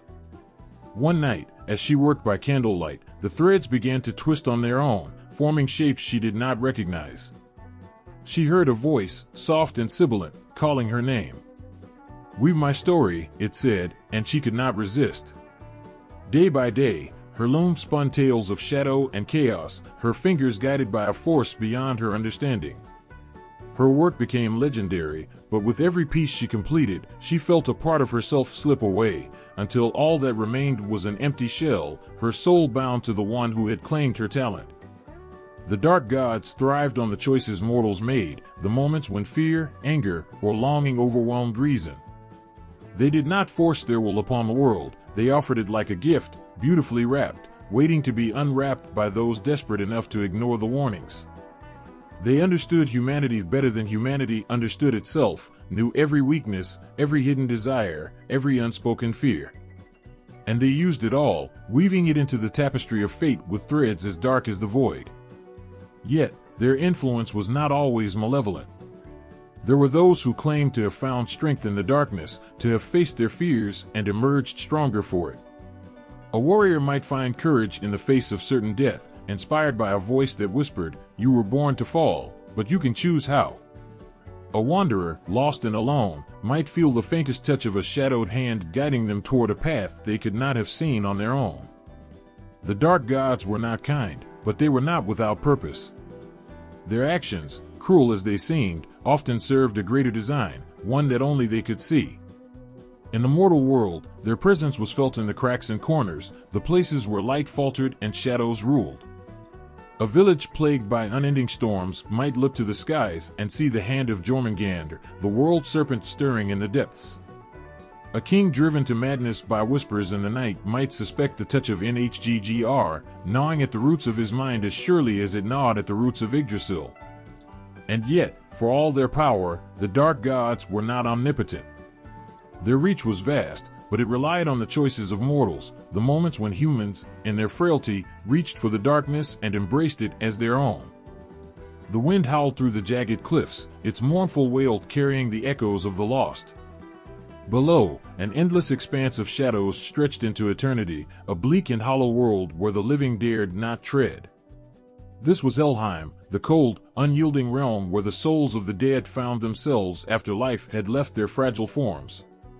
It was a place untouched by the warmth of the sun, where the air itself seemed heavy with despair, and the ground was littered with the remnants of forgotten dreams. Mortals who found themselves in Helheim knew, from the first step, that there was no return. Some wandered aimlessly, clutching at memories of the life they had left behind, their whispers weaving a tapestry of grief. Others stood still, their faces blank, as though the weight of eternity had already stripped them of thought. There was no grand procession to greet them, no fanfare or judgment. Only the cold embrace of Hel, the half-living, half-dead ruler of this somber domain. Hel's presence was a paradox.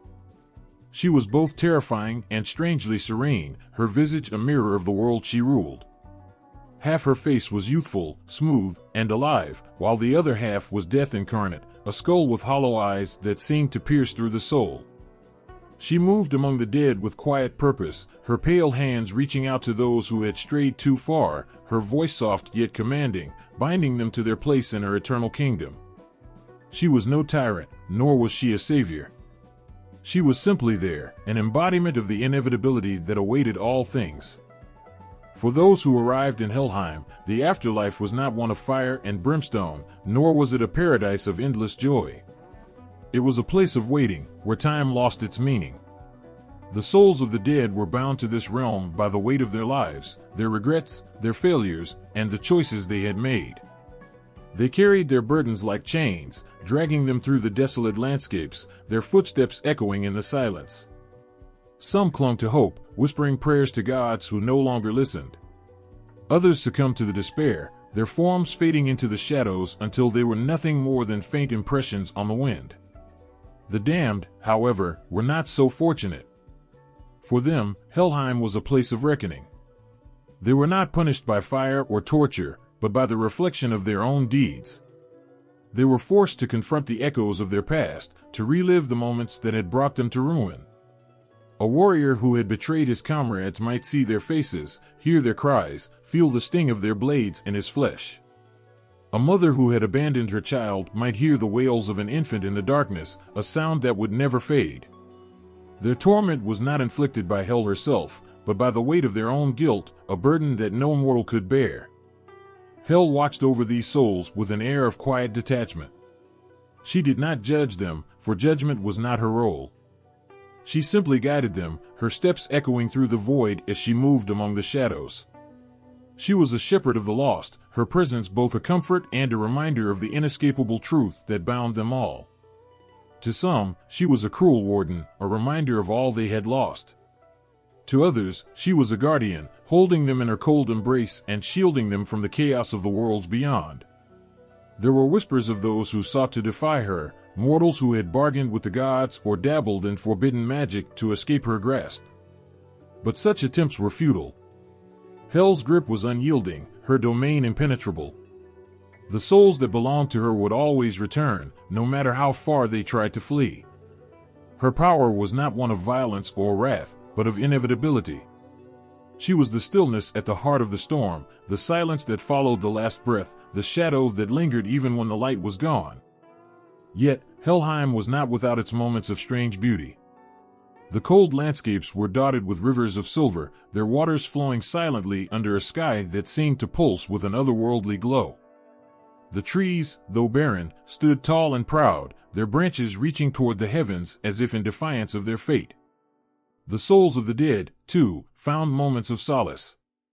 They gathered in quiet circles, sharing their stories, their laughter and tears blending into the stillness. For all its sorrow, Helheim was a place of connection, where the dead found in each other a reflection of their own humanity. But Hel herself remained a mystery, her thoughts and feelings hidden behind her dual visage. Did she pity the souls she ruled? Did she feel their pain, their longing, their despair? Or was she simply an extension of the darkness, a vessel for the inevitable? No mortal could say, and the dead, bound by their own fates, dared not ask. They simply followed her, their silent shepherd, as she led them through the shadows. The mortals who lived spoke of Helheim with fear and reverence, their tales a mixture of truth and legend. Some said that the realm was a punishment, a place for those who had angered the gods. Others believed it was a sanctuary, a place where the dead could find peace. But the reality was far more complex. Helheim was neither paradise nor prison. It was a reflection of life itself, a place where the choices of the past shaped the experience of the present. In the end, all who entered Helheim faced the same truth: there was no escape from their fate. The shadows of the past could not be undone, and the weight of their deeds could not be lifted. But within that truth, there was also a strange kind of freedom. For in accepting their place in Helheim, the souls of the dead found a semblance of peace, a quiet resignation to the inevitability of their existence. And through it all, Hel watched, her silent presence a reminder that even in death, there was still a connection to the world they had left behind. The flicker of fire danced on the edge of the horizon, casting eerie shadows that seemed to mock the calm of the night. A faint, unsettling laughter lingered in the air, a sound that was neither near nor far, a whisper and a roar at the same time. It was a presence that could not be seen, only felt, a reminder of the chaos lurking beneath the fragile order of the world. That presence was Loki. Loki's influence was insidious, a thread of mischief and malice woven through the fabric of human history. He wasn't merely a god of tricks, he was the spark that lit the flame of chaos, the crack in the foundation that brought entire empires crumbling down. His stories were whispered in hushed tones, retold not just as myths, but as warnings, as explanations for the inexplicable disasters that plagued the mortal world. He was the uninvited guest at the feast, the shadow that fell across moments of triumph, turning glory into ruin. In the beginning, Loki's deeds were almost playful, his chaos a force that brought laughter along with confusion. He was the trickster who turned fools into kings and kings into fools, a jester with the power to bend reality to his will. Mortals marveled at his cunning, even as they cursed the misfortunes he left in his wake. He was the one who stole the sun only to return it at the last moment, laughing as the world teetered on the brink of eternal night. His actions were maddening, his motives unfathomable, but there was a certain charm to his unpredictability, a magnetic allure that drew people to him despite the danger. But as the centuries passed, Loki's pranks grew darker, his laughter colder. The line between mischief and malice blurred, and what once seemed harmless became cruel. He whispered lies into the ears of rulers, setting brother against brother, kingdom against kingdom. Wars erupted over nothing, alliances crumbled, and the earth was soaked with the blood of those who had been pawns in his games. Loki reveled in the chaos, his presence felt in every act of betrayal, every broken promise, every tear shed for a love lost to greed or jealousy. Mortals, though powerless to stop him, could not escape his reach. His name became synonymous with unrest, his legacy etched into the hearts of those who suffered in the wake of his schemes. He was the fire that consumed cities, the storm that swept away crops, the plague that left villages silent and empty. Yet even in the midst of destruction, there was a strange beauty to his chaos. It was raw and primal, a reminder of the fragile balance that held the world together and how easily it could be undone. Perhaps the most haunting aspect of Loki's legacy was his ability to exploit humanity's own flaws.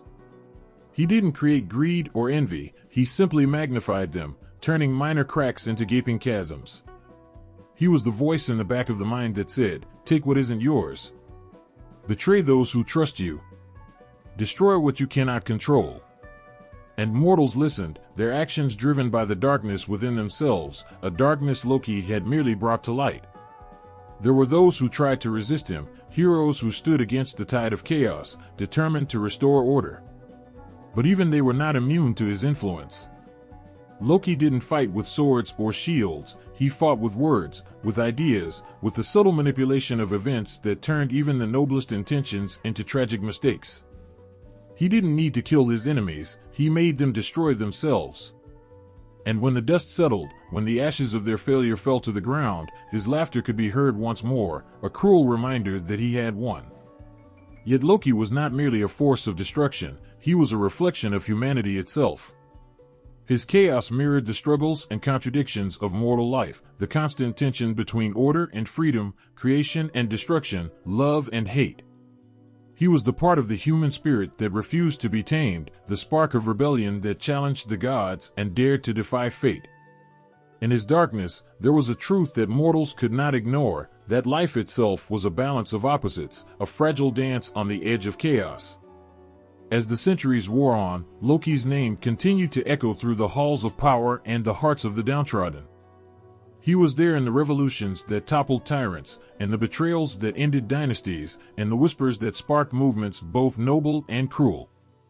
His legacy was a paradox, both a warning and a source of inspiration, a reminder of the power of chaos to create as well as destroy.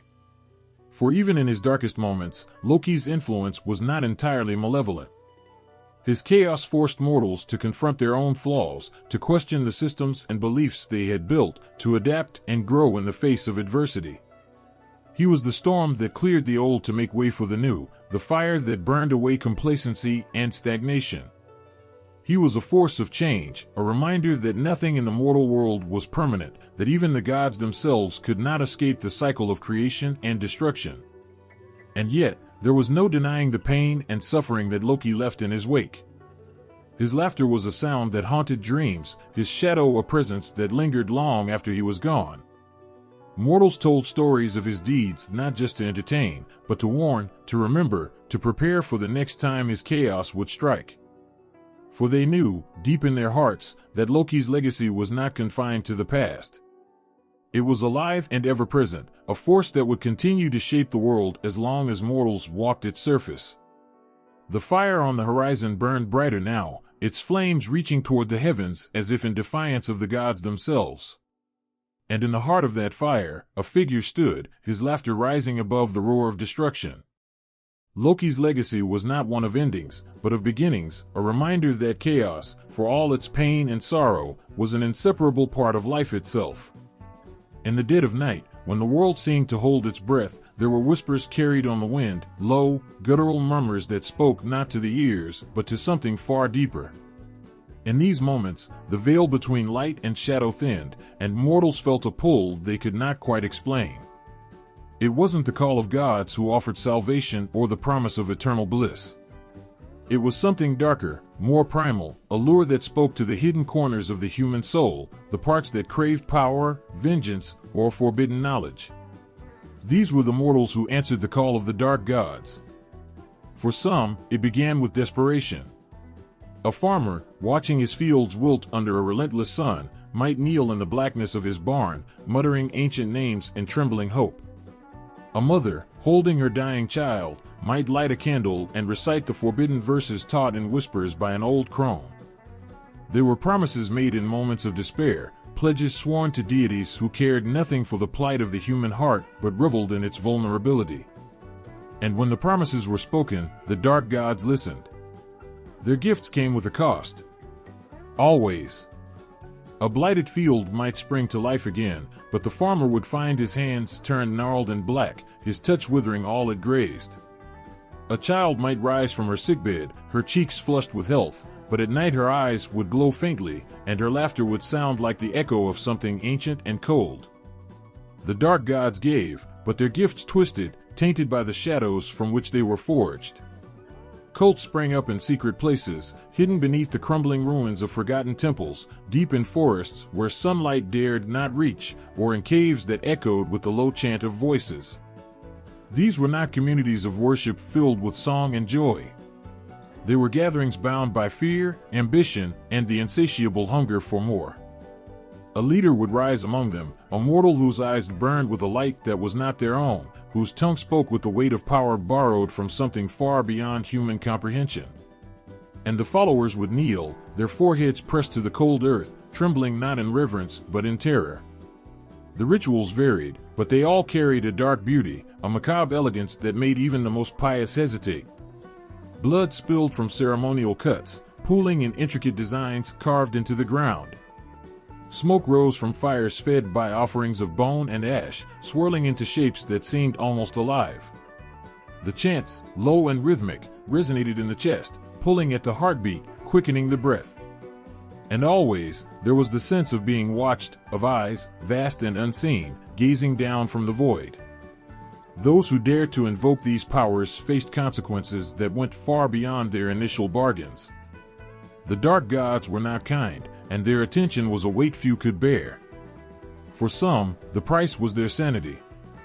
They would wake in the night, drenched in sweat, hearing whispers that would not cease, seeing shadows where there should be none.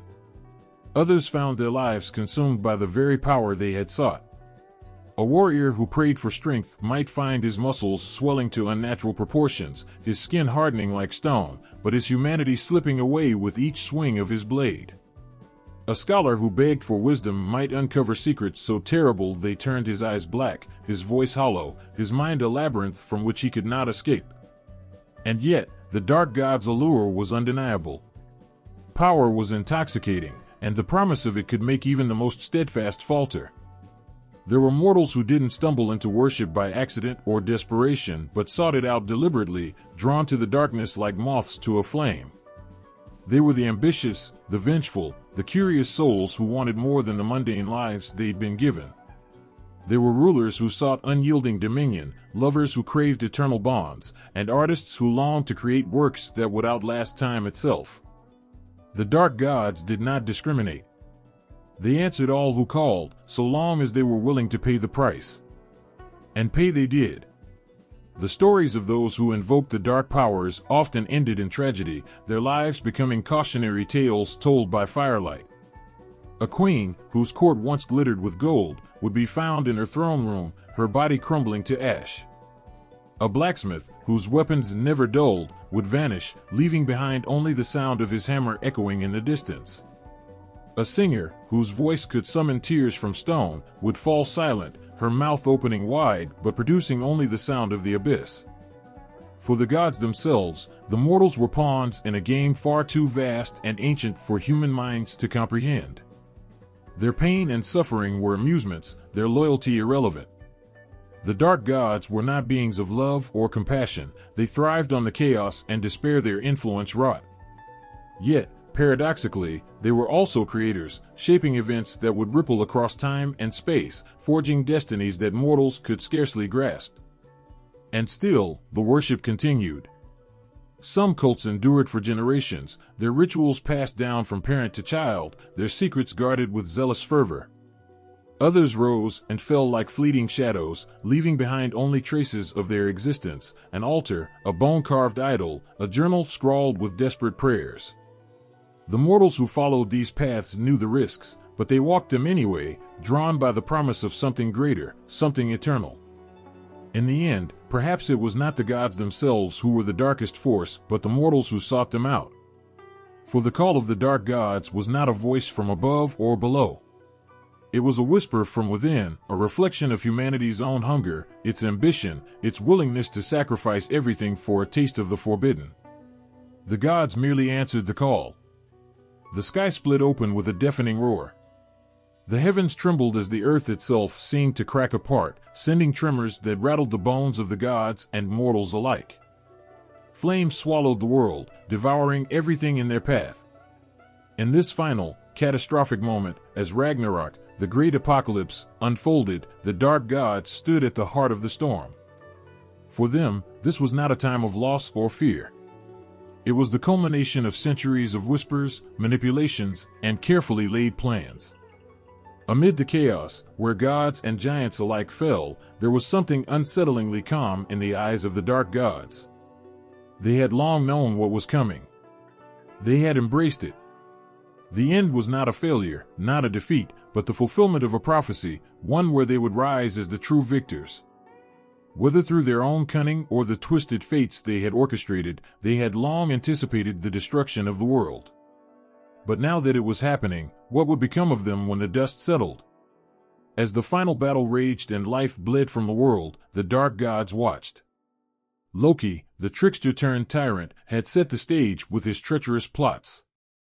His children, Fenrir, the monstrous wolf, Jormungandr, the world serpent, were already sowing the destruction of the gods. The skies darkened with the roar of thunder and the clash of weapons. The earth shuddered under the weight of battle, and the seas surged with the fury of gods in chains. It was the end, and it was exactly what they had been waiting for. But what would remain once the fires died down? Would the dark gods stand victorious, their reign over a shattered world undisputed? Or would they too be lost to the ravages of the very apocalypse they had unleashed? In the aftermath of the battle, when the echoes of destruction faded into silence, the dark gods stood over a broken world. Their enemies, those who once believed they were invincible, lay in ruin. The mighty gods of Asgard had fallen, their divine bodies scattered like broken statues. Yet, for all the destruction, for all the blood spilled and souls lost, there was something eerily quiet about the victory of the dark gods. It wasn't a celebration. It wasn't a triumph that called for song or glory. No, their victory was silent, as cold and inevitable as the night itself. Loki, having played his part in bringing about this chaos, would face the aftermath with his usual cruel indifference. He had shaped events with the touch of a master, manipulating the fates of gods and mortals alike. But now, the question was, what purpose remained? With the gods defeated, would Loki be left to sit alone in the ashes, his schemes long spent? Or would his thirst for power, his hunger for chaos, push him to claim even more, perhaps even the throne of the destroyed world itself? Fenrir, the monstrous wolf, who had long been destined to bring about the death of Odin, had torn the Allfather's throat with his fangs. His destiny fulfilled, the beast would stand at the center of a world swallowed by destruction. But what of him now? What is the fate of a creature born from darkness and destined for death? Would he too fade into the void, becoming just another shadow of the past? Or would he rise, untamed and unstoppable, to rule the ashes of the old world? Jormungandr, the serpent who circled the earth, who was destined to poison the very seas, lay in the aftermath as well. His deadly venom had coursed through the veins of the world, ending the lives of gods, men, and beasts alike. But as the apocalypse raged on, what would become of the serpent's legacy? Would he remain a nightmare, his great body coiling through the ruins, or would he fade with the death of the world, his role as an agent of doom extinguished along with all the others?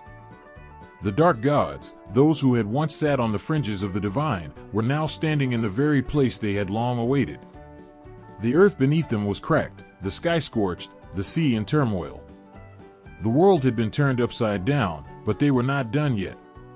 What happens after the world ends? Do they rule the ruins, their power unchallenged, or is there an even darker fate awaiting them? For Hel, the ruler of the underworld, her domain had grown ever larger as the souls of the dead flooded into her realm. She watched from the depths, as her father's schemes had played out just as he had planned. The souls of gods, mortals, and monsters alike now wandered her shadowed halls. For some, there would be rest, but for many, the darkness was all-consuming. Hel's power had been solidified, yet, even in her victory, she found herself strangely alone. What, after all, was the true price of ruling over the dead? As the dust settled, the dark gods knew that the world they had created, the world they had shattered, would never be the same. Yet even in that devastation, there was no true peace. Darkness does not rest. It does not fade quietly into oblivion. It is a force that continues, evolving, changing, twisting. The world had ended, but the consequences of Ragnarok were far from over. The dark gods might have won the battle, but what remained? Was this victory the beginning of something far darker? Or was it merely another chapter in the endless cycles of chaos they had always known? In this world, after the fall, the dark gods were left to ponder their place. Victory or defeat, Both were hollow in the face of an existence where there was no end. The world had burned, but darkness? Darkness would always remain, as long as there were mortals to feel its pull, as long as there were gods to manipulate, to twist, to corrupt. Even in the aftermath of Ragnarok, the dark gods' influence would linger. The end had come, but their legacy was far from finished. The sky had torn apart, and the sun's fire had swallowed the heavens. The earth had cracked, its bones shattered by the weight of battle. The gods, once mighty and proud, lay fallen, their bodies as broken as the world around them. The clash had ended, and the silence that followed felt like an eternity. The chaos of Ragnarok had swept through everything, leaving only the remnants of what once was. But in the stillness, amidst the smoldering ruins, there was a quiet stir. A shadow moved, not from the earth, but from the underworld itself. It was Hel, daughter of Loki, ruler of the dead. She had watched the destruction unfold from the deep chasm of her realm, Helheim. Through it all, she had remained untouched, her grip over the dead unshaken. As the fire faded and the world lay broken, a question lingered in the air like a whisper carried on the wind. What now? What happened to Hel when everything had crumbled? Was this truly the end of her reign, or was it the beginning of something even darker? Hel's realm had always been a place of shadows, a domain for those who had fallen in ways that did not lead to the halls of Valhalla. Souls drifted through the cold, endless corridors, each step an echo of their final moments. It had been a place of sorrow, of quiet despair. But in the aftermath of Ragnarok, the very essence of Hel's domain had changed. The dead no longer wandered aimlessly. Now, it seemed as though the air itself held a heavy weight, as if something far darker was stirring beneath the surface. Could the devastation of the gods have been the key to something else? The dark gods had always been agents of chaos, weaving their influence through the lives of mortals, manipulating fate itself. But now, with the old order destroyed, could they rise again in a new form? Could the shadow of Hel, so deeply intertwined with the very fabric of the world's fate, be the seed from which a new reign of darkness would grow? Hel stood in her silent halls, the weight of the silence pressing against her like the cold itself. Her realm had never known peace, but it had known its place in the world. It had been a necessary part of the cycle of life and death. Yet, now that cycle had been broken. The gods, her adversaries, were gone, and with them, the structure that had held the universe in balance. What would become of Hel now? Would she remain, frozen in time, alone in a world that had no purpose left? But something inside her stirred. It was not fear. Hel was no stranger to darkness. She had walked through it, ruled it. It was power. A new form of power. The fire that had consumed the gods might have destroyed the old world, but it had also opened the door for something new. Could Hel become more than she had ever been before? Could she rise from the ashes of Ragnarok, stronger, more unyielding than ever, as the true ruler of a shattered world? As the winds of change whispered through the ruins, a question echoed in the deep, cold caverns of Helheim. What would happen to the souls who had once been bound by fate, who had lived their lives according to the whims of the gods? What if they were to return to the world of the living, reborn, with Hel at their helm? Could this be her new beginning, or would it be the final end? The thought of resurrection, of something reborn from the wreckage of the old world, tugged at something inside Hel. She had always been a ruler of the dead, but what if she could also become the ruler of the living? What if the gods were not truly gone, but merely waiting, lying in wait for their time to return, reshaped by the very forces they had tried to control? Would the dark gods, those who had caused Ragnarok in the first place, find a way to rise again from the depths, twisted and reborn into something that no mortal, no god, could ever hope to defeat? Hel's cold eyes narrowed as she considered the possibilities. She had seen the power that had been unlocked during the great battle, seen how the forces of darkness had surged and shaped the very fabric of the world. Could she harness that power? Could she, too, be transformed by the destruction, becoming something beyond the realm of death? Or would she remain the same, forever bound to the shadows, forever waiting for the end? The darkness that had once been Hel's domain now felt different. The silence was heavier, filled with the unspoken potential of what could be. The power that had lain dormant in the shadows, the very essence of Hell's being, had not been destroyed in the chaos of Ragnarok. It had been refined. It had been forged in the fires of destruction. And now, it was waiting to be wielded. Could this be Hell's time to finally break free of her limitations? Could she become the force that reshapes the world, bending it to her will? Could she return, not just as the ruler of the dead, but as the supreme power of the new world that would rise from the ashes? Could the dark gods, those who had once brought about the end, be reborn in this new world, their influence stronger than ever? As the winds of change swept through the remnants of the old world, the answers seemed to be found in the whispers of the dead, and the restless souls that still lingered in the corners of Helheim. Perhaps, just perhaps, it was not the end. Perhaps it was the beginning of something far darker, something that had been waiting for the right moment to rise. Hel had always been the keeper of death, but now, in the wake of Ragnarok, she stood at the threshold of something more. And as she stared into the endless abyss, something flickered, an inkling of a new beginning, a glimmer of a future shaped by her hand. What would she do with this power? What path would she take, now that the gods were gone and the world lay at her feet? In that moment, the darkness that had always surrounded her seemed to pulse with life, and Hel knew that the world would never be the same. The dark gods would not remain lost forever. They would return, in a form twisted by the flames of Ragnarok, their legacy reborn in the shadows.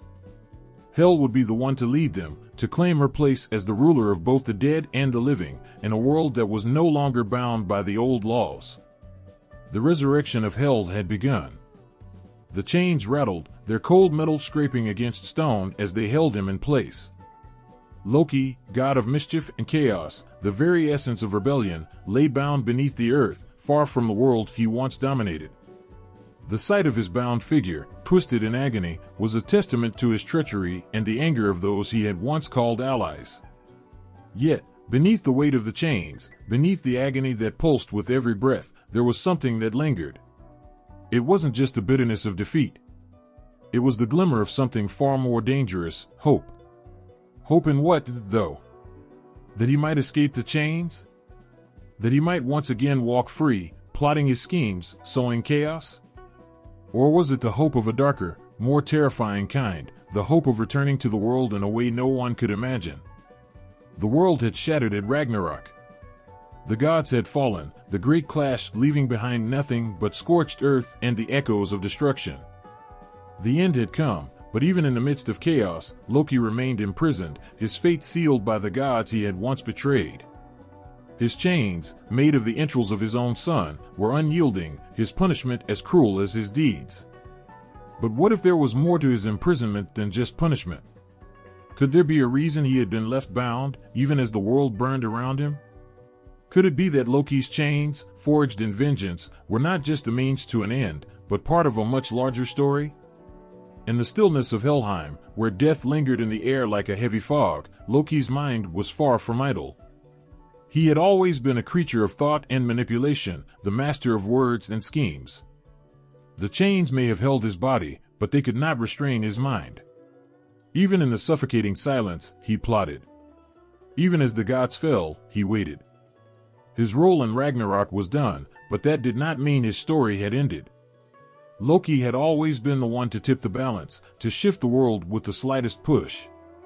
His cunning had shaped the fates of gods and mortals alike. So why, in the aftermath of the world's destruction, was he left to suffer in silence? Could it be that the chains, though cruel and punishing, were not the final word on Loki's fate? Was there still a chance, a glimmer of possibility, that he would break free? As the world lay in ruins, the forces that shaped the cycles of time remained untouched, eternal in their own right. And in the silence, as the echoes of Ragnarok faded into the winds, there were whispers. Whispers that spoke of a time when the cycle would begin again. The gods would return, but would they be the same? Would the old order be restored, or would the dark gods rise again, even more powerful than before? Loki, even in chains, had a unique place in this cycle. Unlike the gods who had fallen, he was not truly gone. His essence lingered, bound in a way that even the end of the world could not erase. He was the force of chaos, the spark that had set everything into motion. And while the world had crumbled, Loki's legacy was not one that could be extinguished so easily. If Ragnarok was truly the end, then why had the god of mischief been spared? Why was he locked away, suffering, while everything else had burned? The thought hung in the air like a dark promise, a chilling reminder that Loki's story might not be over. His chains, though heavy with the weight of guilt and punishment, could very well be the start of something far greater. For what if, just as the world was reborn from the ashes of Ragnarok, Loki would be freed, his chains falling away like dust in the wind? What if the cycles of time were not linear, but instead woven in a pattern, where the end of one era led to the rise of another? The chains would not hold him forever. No, Loki was not a god who could be contained. He was a force of nature, a storm that could never be tamed.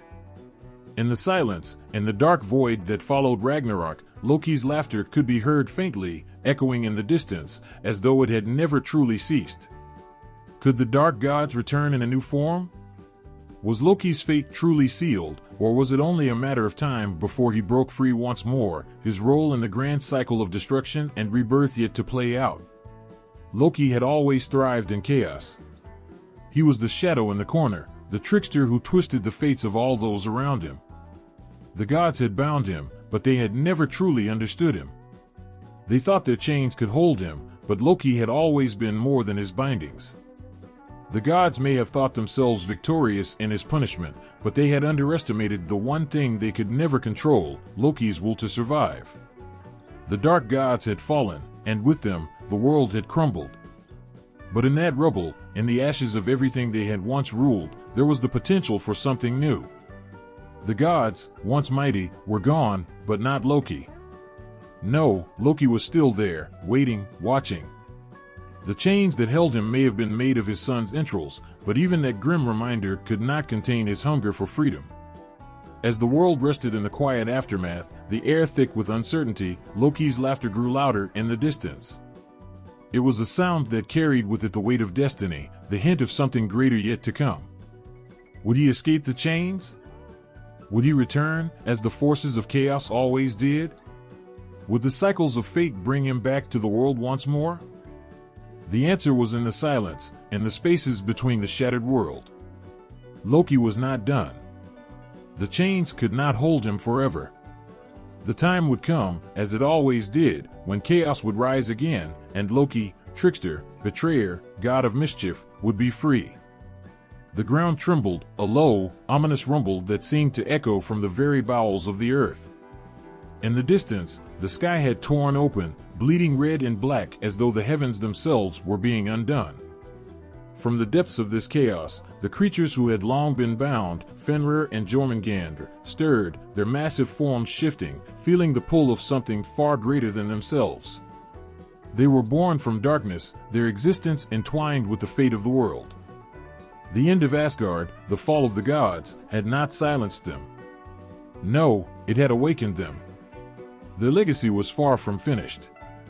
Fenrir, the great wolf, had torn through the skies at Ragnarok, his jaws wide to swallow the sun. He had been the destroyer, the beast whose hunger could never be satisfied. With the gods dead, with the world crumbling to ashes, what would become of him? Would he, too, vanish into the darkness, his destiny fulfilled with the death of Odin, his eternal foe? Or would he rise again, his great paws leaving a trail of destruction in the new world, an echo of the chaos he had caused before? And Jormungandr, the great serpent that circled the world, its body so vast it stretched from one end of the earth to the other. His venom had been the poison of the gods, his very presence a symbol of the inevitable. He, too, had fulfilled his role in the great battle of Ragnarok.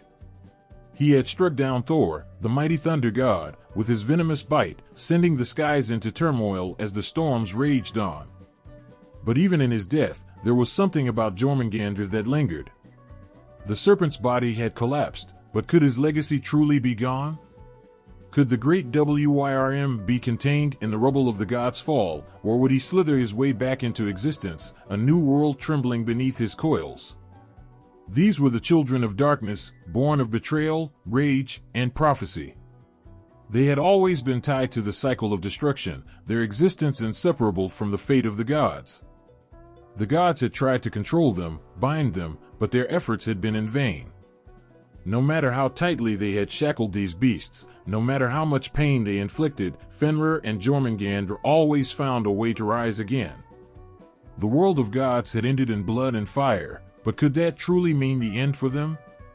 The cyclical nature of these creatures was impossible to ignore. Their very essence was one of rebirth and renewal, of destruction and creation. They were not simply beasts of the earth, but forces of nature, woven into the fabric of the cosmos. Every rise had been followed by a fall, and every fall was followed by a rise.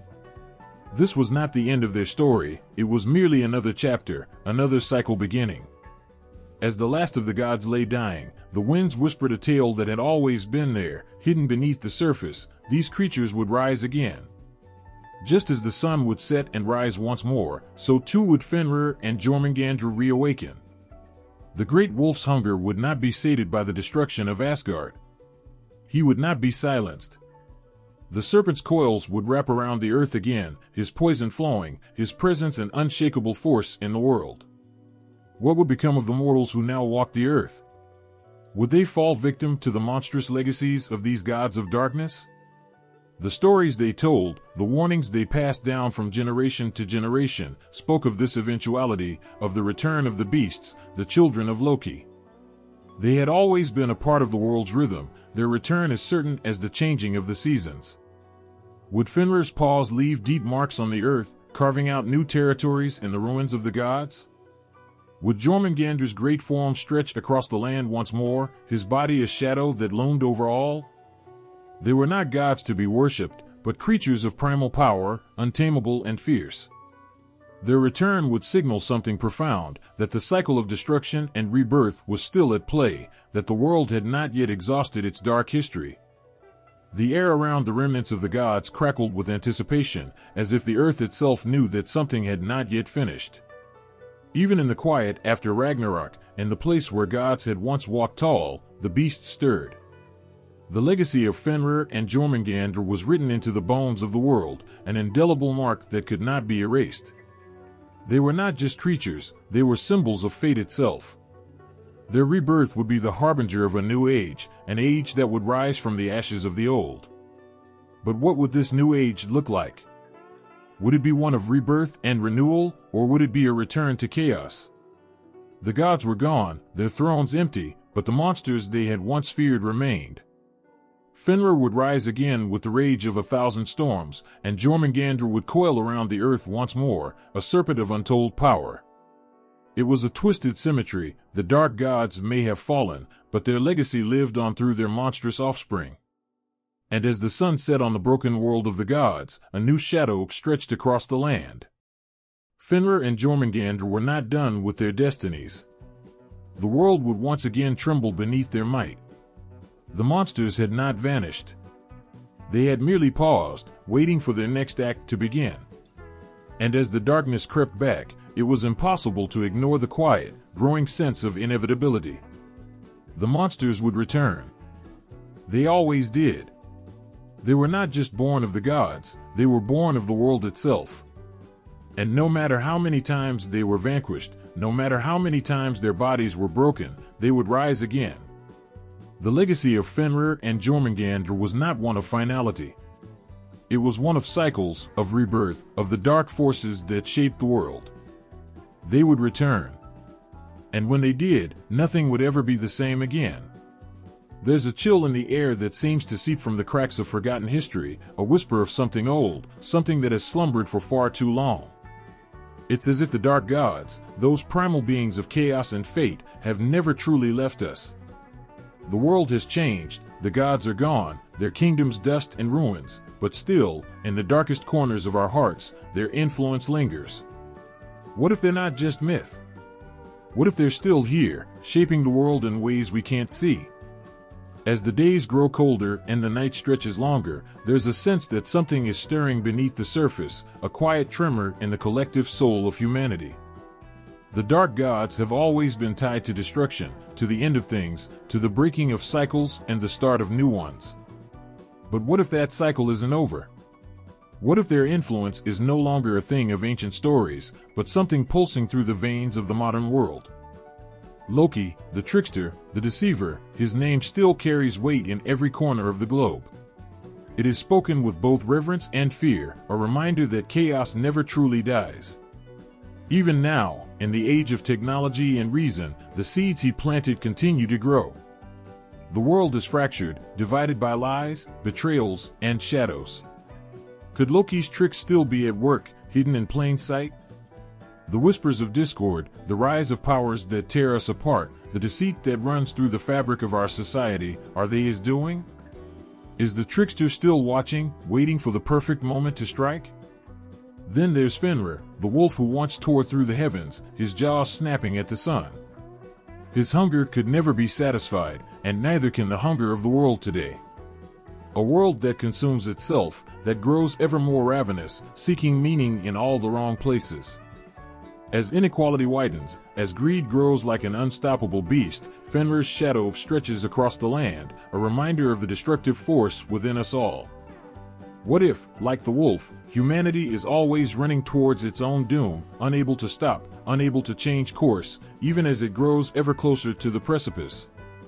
And what of Jormungandr, the serpent whose body encircled the earth?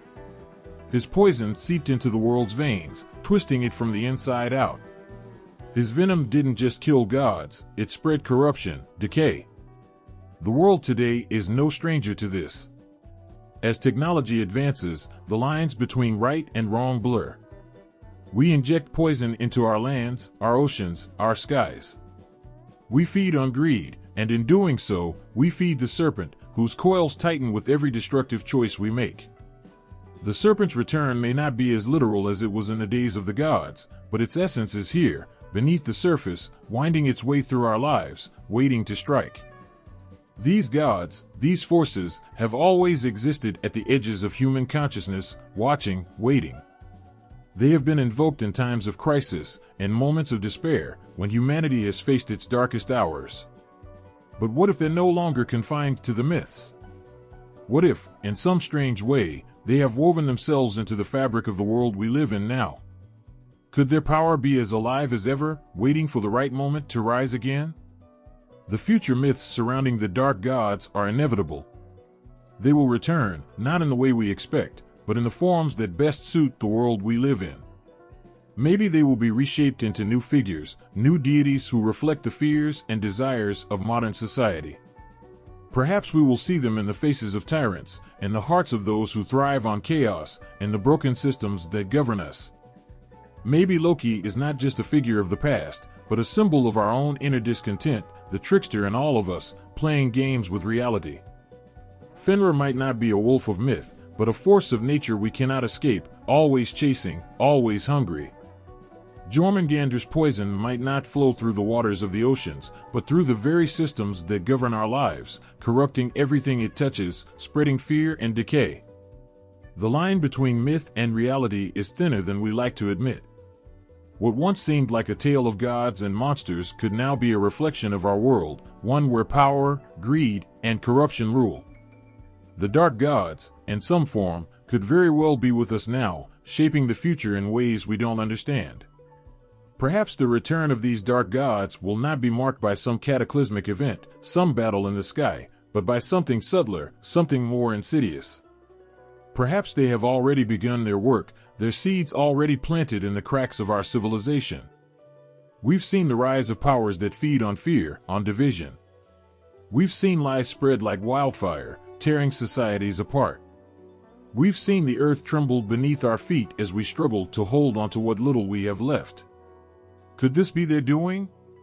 Could the legacy of the dark gods be playing out in the shadows of our own world as they wait for their moment to emerge fully? And what happens when they do? When Loki finally frees himself from his chains, when Fenrir and Jormungandr return in new forms, in new ways.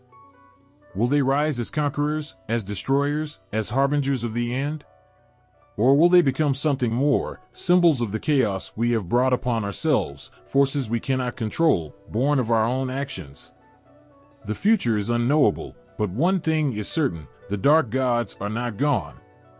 They may be sleeping, They may be hiding in the cracks of our civilization, but their influence is everywhere. They will always be a part of us, shaping our fears, our desires, our futures. The myths may have started long ago, but they are far from over.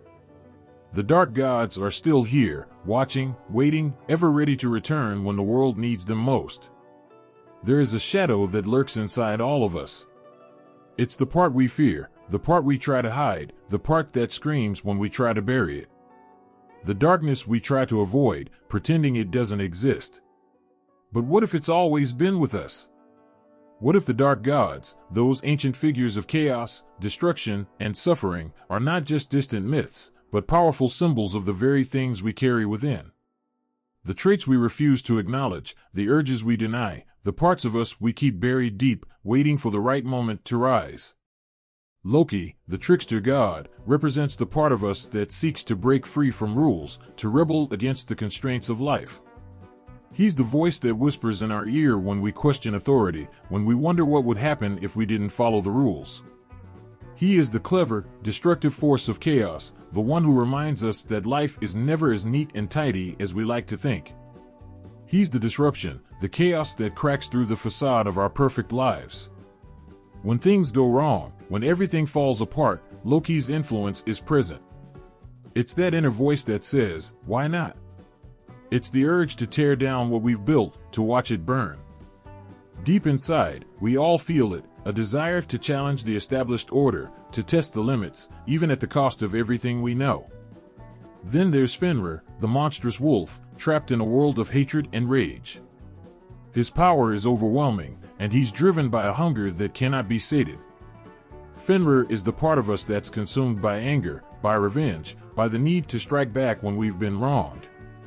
We all know the feeling of wanting to lash out when the world seems unfair, when we feel betrayed or lost. Fenrir's bite is sharp, his growl a reminder of the fury that can take over us if we're not careful. He is the rage that blinds us, that makes us lash out without thought or care for the consequences. He is the wolf that gnaws at the edges of our minds, feeding off every injustice, every slight. He shows us the danger of unchecked emotion, of allowing that fire to burn without restraint. Jormungandr, the great serpent that coils around the world, speaks to a different kind of darkness. His is the slow, creeping poison that spreads quietly, unseen, yet deadly. He represents the forces of decay and corruption, the quiet rot that sinks deep into the foundations of who we are. He's the part of us that silently destroys, the whisper of self-doubt that creeps in when we're alone. He's the voice that says we're not enough, that we'll never make it, that we're doomed to fail. His poison runs deep, infecting our every thought, our every action, until we no longer recognize ourselves. Jormungandr shows us the danger of our own internal destruction, the slow spiral that pulls us under without us even realizing it. These gods, Loki, Fenrir, Jormungandr, are not just figures of myth. They are archetypes, representations of the darkness that resides in all of us. The chaos we fear, the anger we suppress, the self-doubt we carry, they are not foreign. They are not things that exist outside of us. They are parts of our own psyche, aspects of the human condition that we cannot deny. And in denying them, we only give them more power. The dark gods teach us that we must face our shadow selves, that we must acknowledge the darkness within, or risk being consumed by it. It's easy to think of these gods as mere monsters, as villains of ancient stories. But they represent something much deeper, something far more terrifying. They are the parts of us we fear to confront. The parts we push away, believing that if we ignore them, they will go away. But they don't. They grow. They fester. And eventually, they break free. Loki's trickery is the spark of rebellion, the playful taunt of the world's limitations. But that spark can grow into a wildfire, burning everything in its path if we're not careful. Fenrir's hunger is the rage that seizes us in our darkest moments, but it can consume us whole if we don't learn to tame it. Jormungandr's poison is the creeping despair that slowly erodes our will, and unless we confront it head-on, it will eat away at our soul until nothing remains but emptiness. Psychologically, the dark gods serve as a warning. They show us that chaos and destruction are not always external forces, they live inside us. When we let our shadows go unchecked, when we refuse to deal with the parts of ourselves we fear, they can grow powerful, even unstoppable. The dark gods remind us that the world is not just a reflection of our actions, but also of our thoughts, our emotions, and our hidden desires. In philosophical terms, these gods force us to confront the nature of existence itself. Are we at peace with the chaos in the world, or do we fight it, trying to impose order where none exists? Can we accept the darkness within ourselves, or do we hide from it, hoping it will go away? The dark gods challenge our very understanding of good and evil, right and wrong. They force us to question what it means to be human and whether we can ever escape the shadows that follow us. In this light, the dark gods are not merely figures to be feared, they are teachers, showing us the path to self-awareness. They hold a mirror to our souls, forcing us to see the parts of ourselves we wish to ignore. But the path is not easy. To face the darkness is to face our deepest fears, to look at the parts of ourselves that terrify us the most. Yet it is only through this confrontation that we can find the strength to grow, to evolve, to overcome. As much as we try to bury them, the dark gods live on in our collective consciousness. They speak to the parts of us that we keep hidden from the world, the parts we think are too dangerous to reveal. But they remind us that it is only through embracing our full selves, light and dark, that we can truly be whole. It's a lesson as old as time itself, one that we must learn over and over again. The dark gods are not here to destroy us, they are here to challenge us, to push us into the depths of who we are, and ultimately, to help us emerge stronger, more complete, and more at peace with the shadows that we carry. It is a cold night, the moonlight faint and distant, just a sliver of silver hanging in the sky. The wind howls through the trees, a low, mournful sound that brushes against the skin, sending a chill deep into the bones. In the darkness, there's a feeling, a presence, just on the edge of perception. It's not the kind of presence you can name, but you know it's there, waiting, watching. Something old, something that has always been. This feeling is familiar, almost primal, the kind that runs deep in your veins, stirs your breath, and forces your heart to race. It's the dark gods. Why do they still haunt us, even now? Why, in this world of technology and reason, do the stories of Loki, Fenrir, Jormungandr, and Hel continue to grip our imagination, sending shivers down our spine? These gods, figures of destruction, chaos, and despair, remain timeless, enduring through the ages. They are more than just ancient tales. They are part of something deeper, something that connects to the very heart of who we are, who we've always been. The dark gods are the reflection of our fears, our rage, and our deepest desires.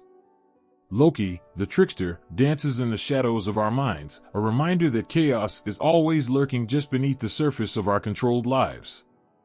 He is the spark that lights the fire of rebellion, the impulse that tells us to break free of the rules and watch everything burn. Even now, in a world obsessed with order, there is a constant pull towards the chaotic, the unpredictable. We see it in the stories of great upheavals, in the moments when things fall apart and something new is born from the ashes. Loki's influence is felt every time we challenge the system, every time we question the world around us, even when we know the consequences may be dire. Then there's Fenrir. His eyes burn with a hunger that can never be sated, a rage that cannot be contained. He is the monster that we fear exists within us, the beast that rises when we are pushed too far, when we are wronged, or when we feel powerless. Fenrir speaks to the anger that festers, the kind of fury that can't be ignored, no matter how much we try. In a world that is still filled with injustice, hatred, and violence, Fenrir's shadow looms large.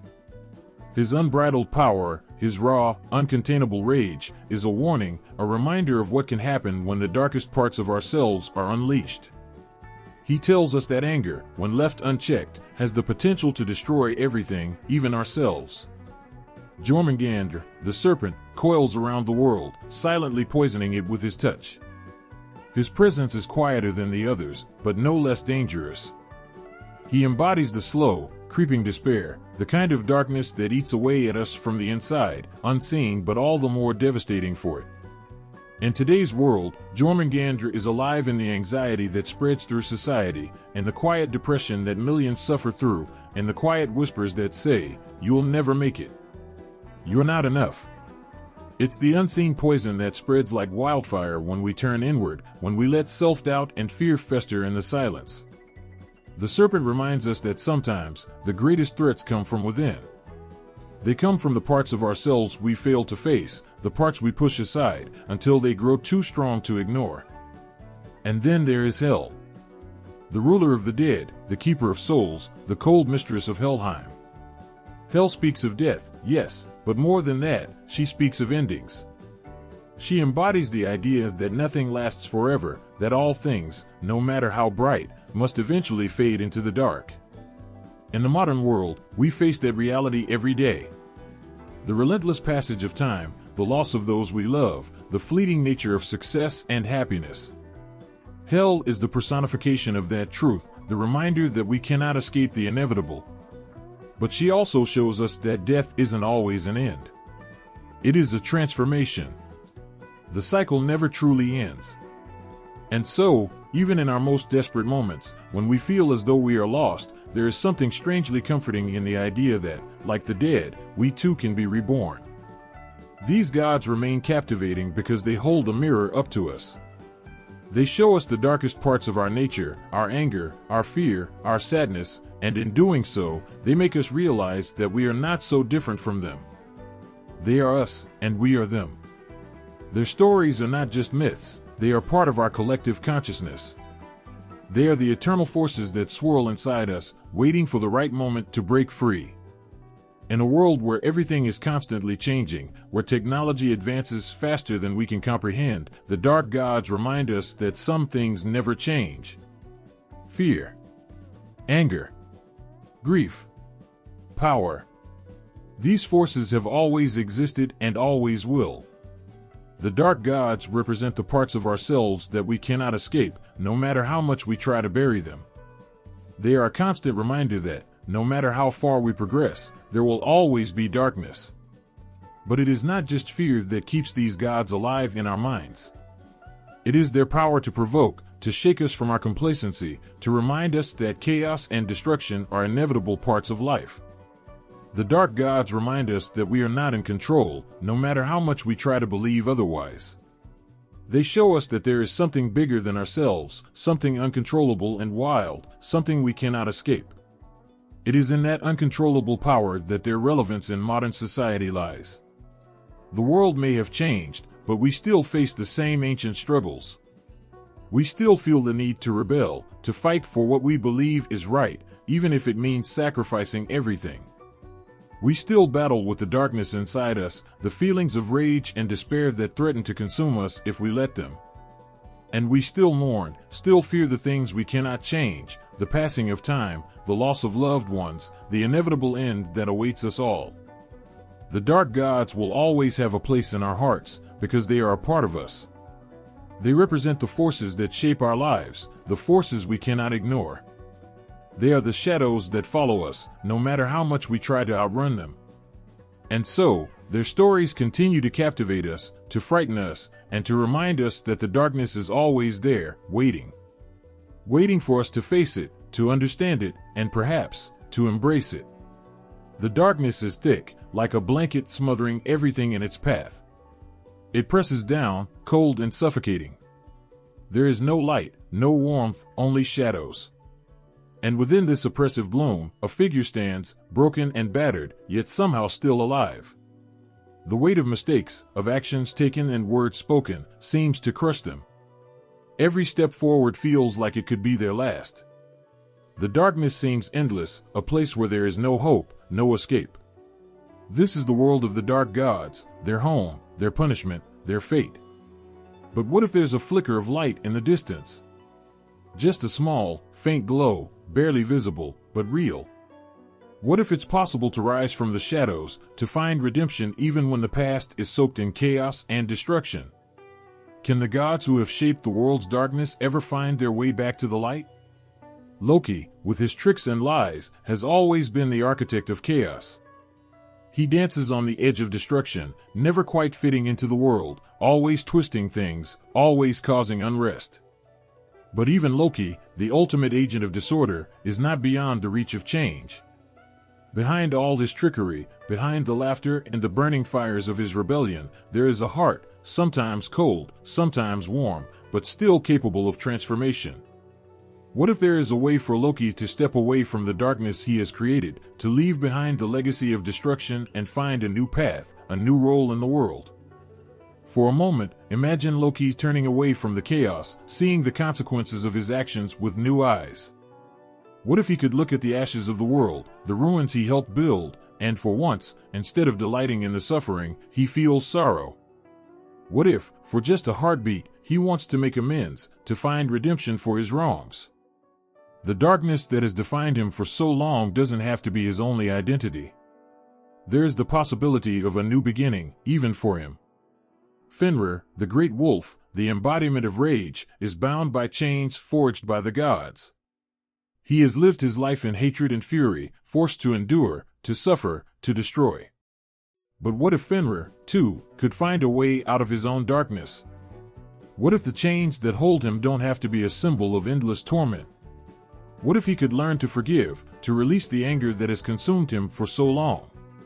Fenrir could step into a world where he isn't defined by destruction but is instead given the chance to protect, to heal.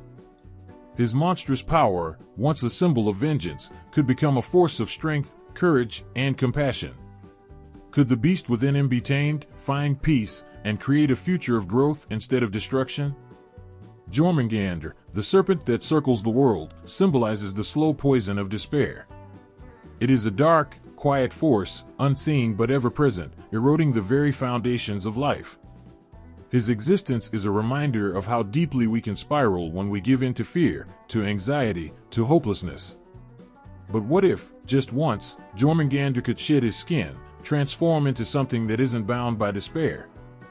What if the serpent, instead of tightening its grip on the world, could release the poison?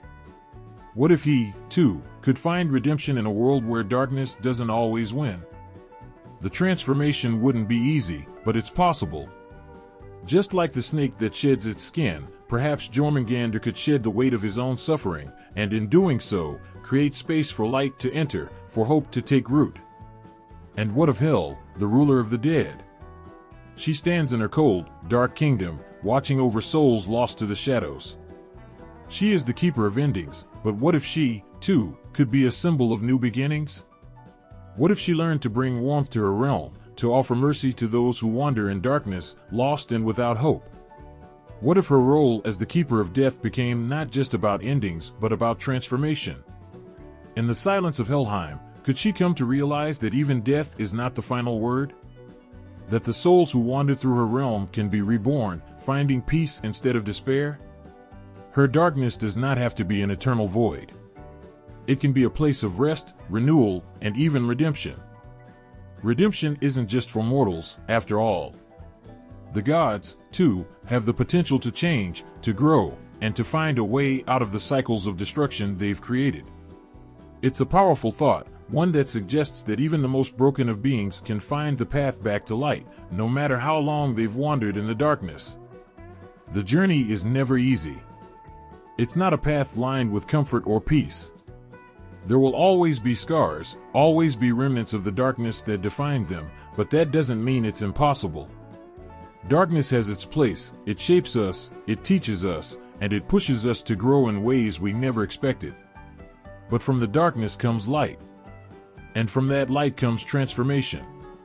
In the world of the gods, the ones who seem most tied to the dark, the ones who have created the most suffering, the most chaos, are the ones who need redemption the most.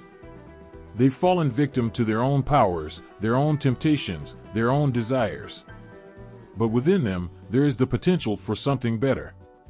Maybe they will never be able to erase the harm they've done, but they can change. They can grow. They can move from the darkness to the light. Redemption, after all, is not about erasing the past. It's about changing the future. It's about taking the pieces of who you were, no matter how broken, and forging something new. Something better.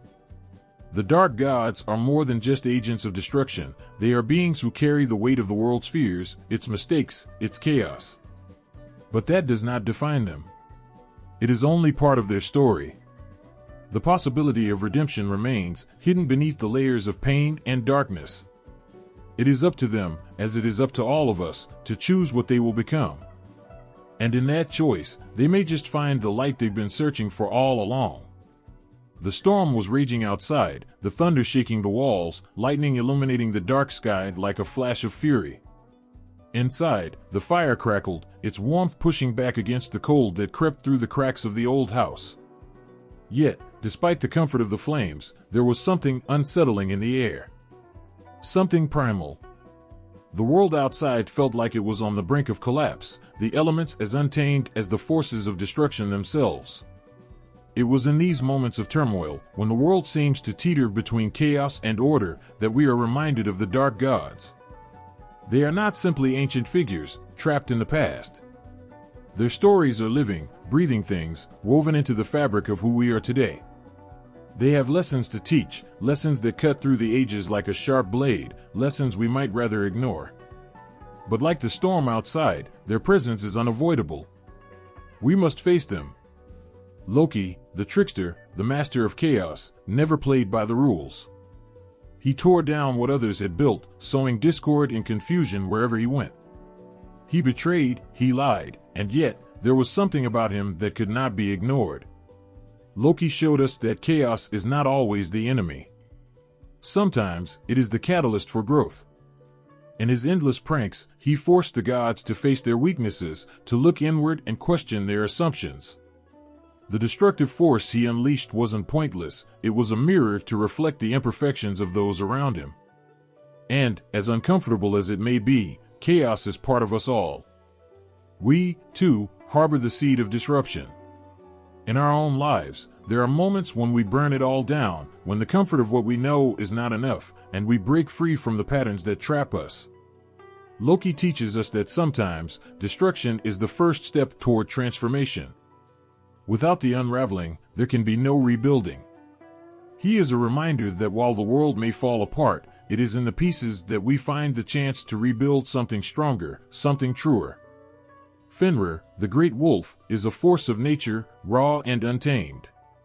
Bound in chains, forced to endure endless suffering, Fenrir's rage could have destroyed the world. But his story is one of survival, of endurance against forces that seem unbeatable. His very existence speaks to the struggle of being trapped, of being misunderstood, of carrying the weight of hatred and fear. Yet Fenrir's story teaches us resilience. He endured, even when the world seemed to want to crush him. How many of us have felt like we were chained, bound by circumstances, by our past, by the expectations of others? Fenrir's legacy tells us that we are not powerless, even when the odds are stacked against us. Like him, we too can find the strength to break free. His fate might have been sealed in myth, but his spirit, his defiance, lives on in the hearts of those who fight, who refuse to give up. Jormungandr, the serpent that circles the world, represents a slow, inevitable force. He doesn't rush toward destruction like a storm, instead, he creeps forward, quietly wrapping his coils around the earth, squeezing it ever tighter. His power is silent, but no less deadly. And perhaps it's in this silence that we learn a different lesson. Jormungandr's story speaks to the subtlety of decay. He reminds us that destruction doesn't always announce itself loudly, sometimes it creeps in, unnoticed, until it's too late. It's a warning about the small things we ignore, the cracks in our relationships, the unhealthy habits that pile up, the subtle erosion of our values. Jormungandr's lesson is that we must confront these quiet forces before they become too strong to fight. Change doesn't always come with a bang. Sometimes, it comes with a whisper. Hel, the ruler of the dead, stands in a realm of shadows, a place where hope seems lost. Yet, there is wisdom in her domain. She teaches us that death is not the end. While we may fear it, while we may dread the inevitable, her realm shows us that the end of one thing is simply the beginning of another. Nothing is truly wasted. The lessons we learn, the mistakes we make, they all add to the story we carry with us. In Hell's domain, nothing is forgotten. And in a world that sometimes feels like it leaves nothing behind but ashes, there is power in knowing that our experiences, our memories, are sacred. We carry them forward, and they shape who we are. Her lesson is one of acceptance, that even in the darkest of places, there is meaning to be found. The dark gods, with their destructive tendencies and chaotic natures, mirror the world we live in today. They remind us of our own shadows, the parts of us we try to ignore or hide. We all carry within us a bit of Loki's trickery, a spark of rebellion, a fragment of Fenrir's rage, a touch of Jormungandr's quiet decay, and the shadow of Hell's finality. These dark gods are not just ancient figures, they are reflections of the human condition. They embody the struggles we face, the conflicts we endure, the darkness we must confront within ourselves. In today's world, where it sometimes feels as if everything is on the verge of falling apart, we can look to these gods not for fear, but for understanding. Their stories are not just about destruction, they are about how we navigate the storm. They show us that in our struggles, in our pain, there are lessons. We can learn from the chaos, from the mistakes, from the darkness, and from the things that threaten to tear us apart. They remind us that even in our lowest moments, there is potential for growth. These gods teach us that we must face our shadows if we are ever to step into the light. They remind us that without the dark, the light cannot shine as brightly. They show us that sometimes we must break before we can rebuild, and sometimes we must fight against the forces that hold us down. And, perhaps most importantly, they show us that we are not alone in our struggle. The dark gods have walked this path too. They have known pain, betrayal, and loss. But through it all, they continue to exist in our stories, and perhaps that is the greatest lesson of all. In the end, we are all shaped by the dark gods. Their shadows linger in our lives, reminding us that the challenges we face are not just obstacles to overcome, they are lessons to learn, lessons that will shape who we become. They are the chaos and the calm, the destruction and the creation, the end and the beginning. And through them, we learn that even in darkness, there is always the possibility of light.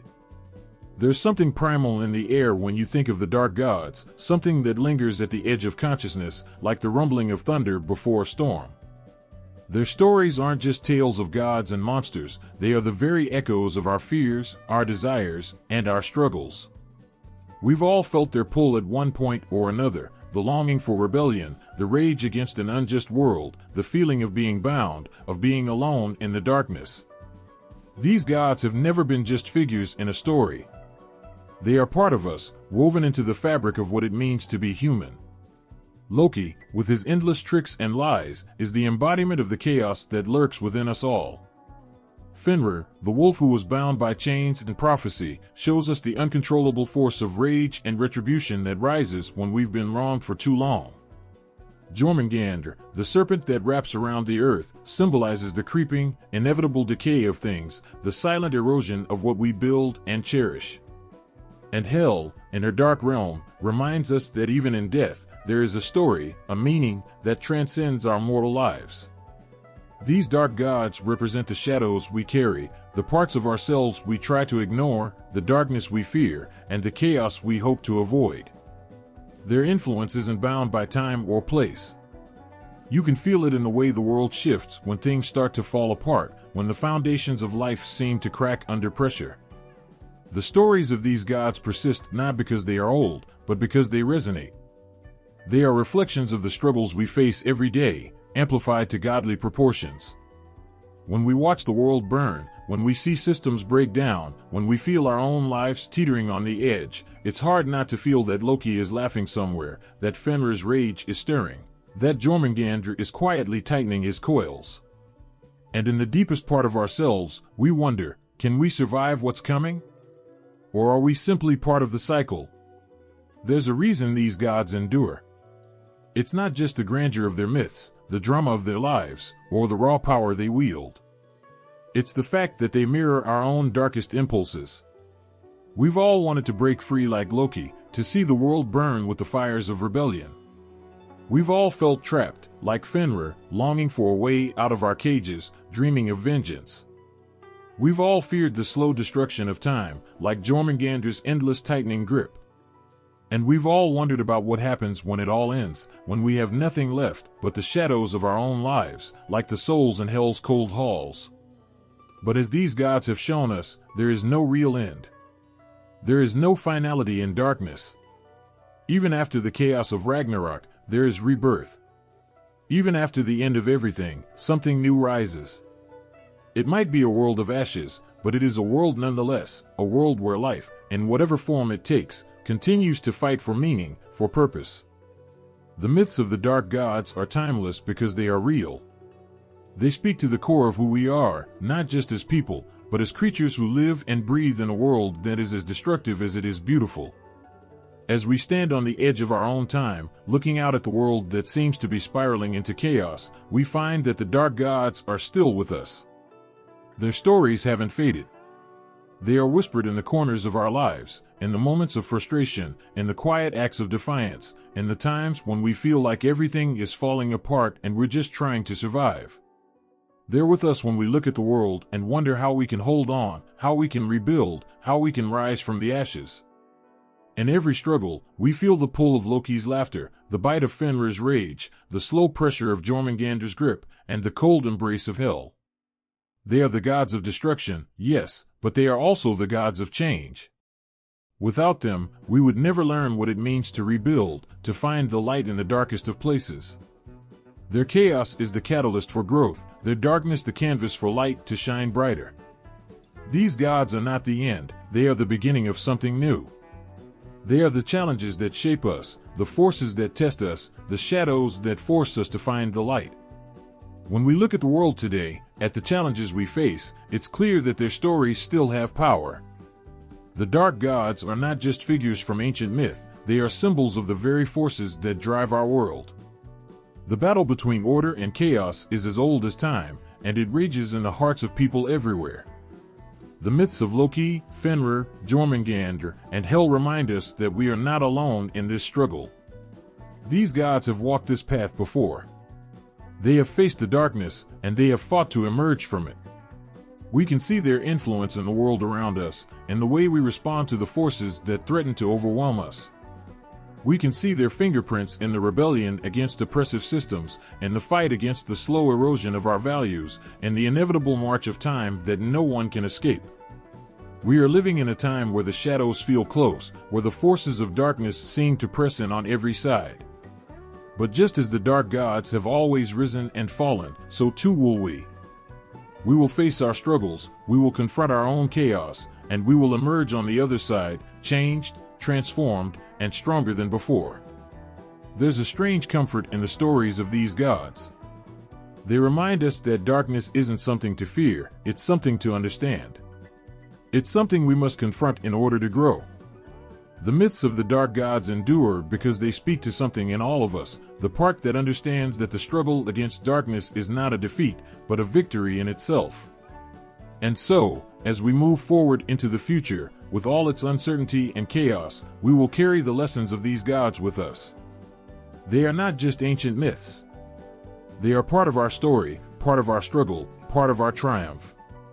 And in the end, they remind us that even in the darkest places, there is always the possibility of light.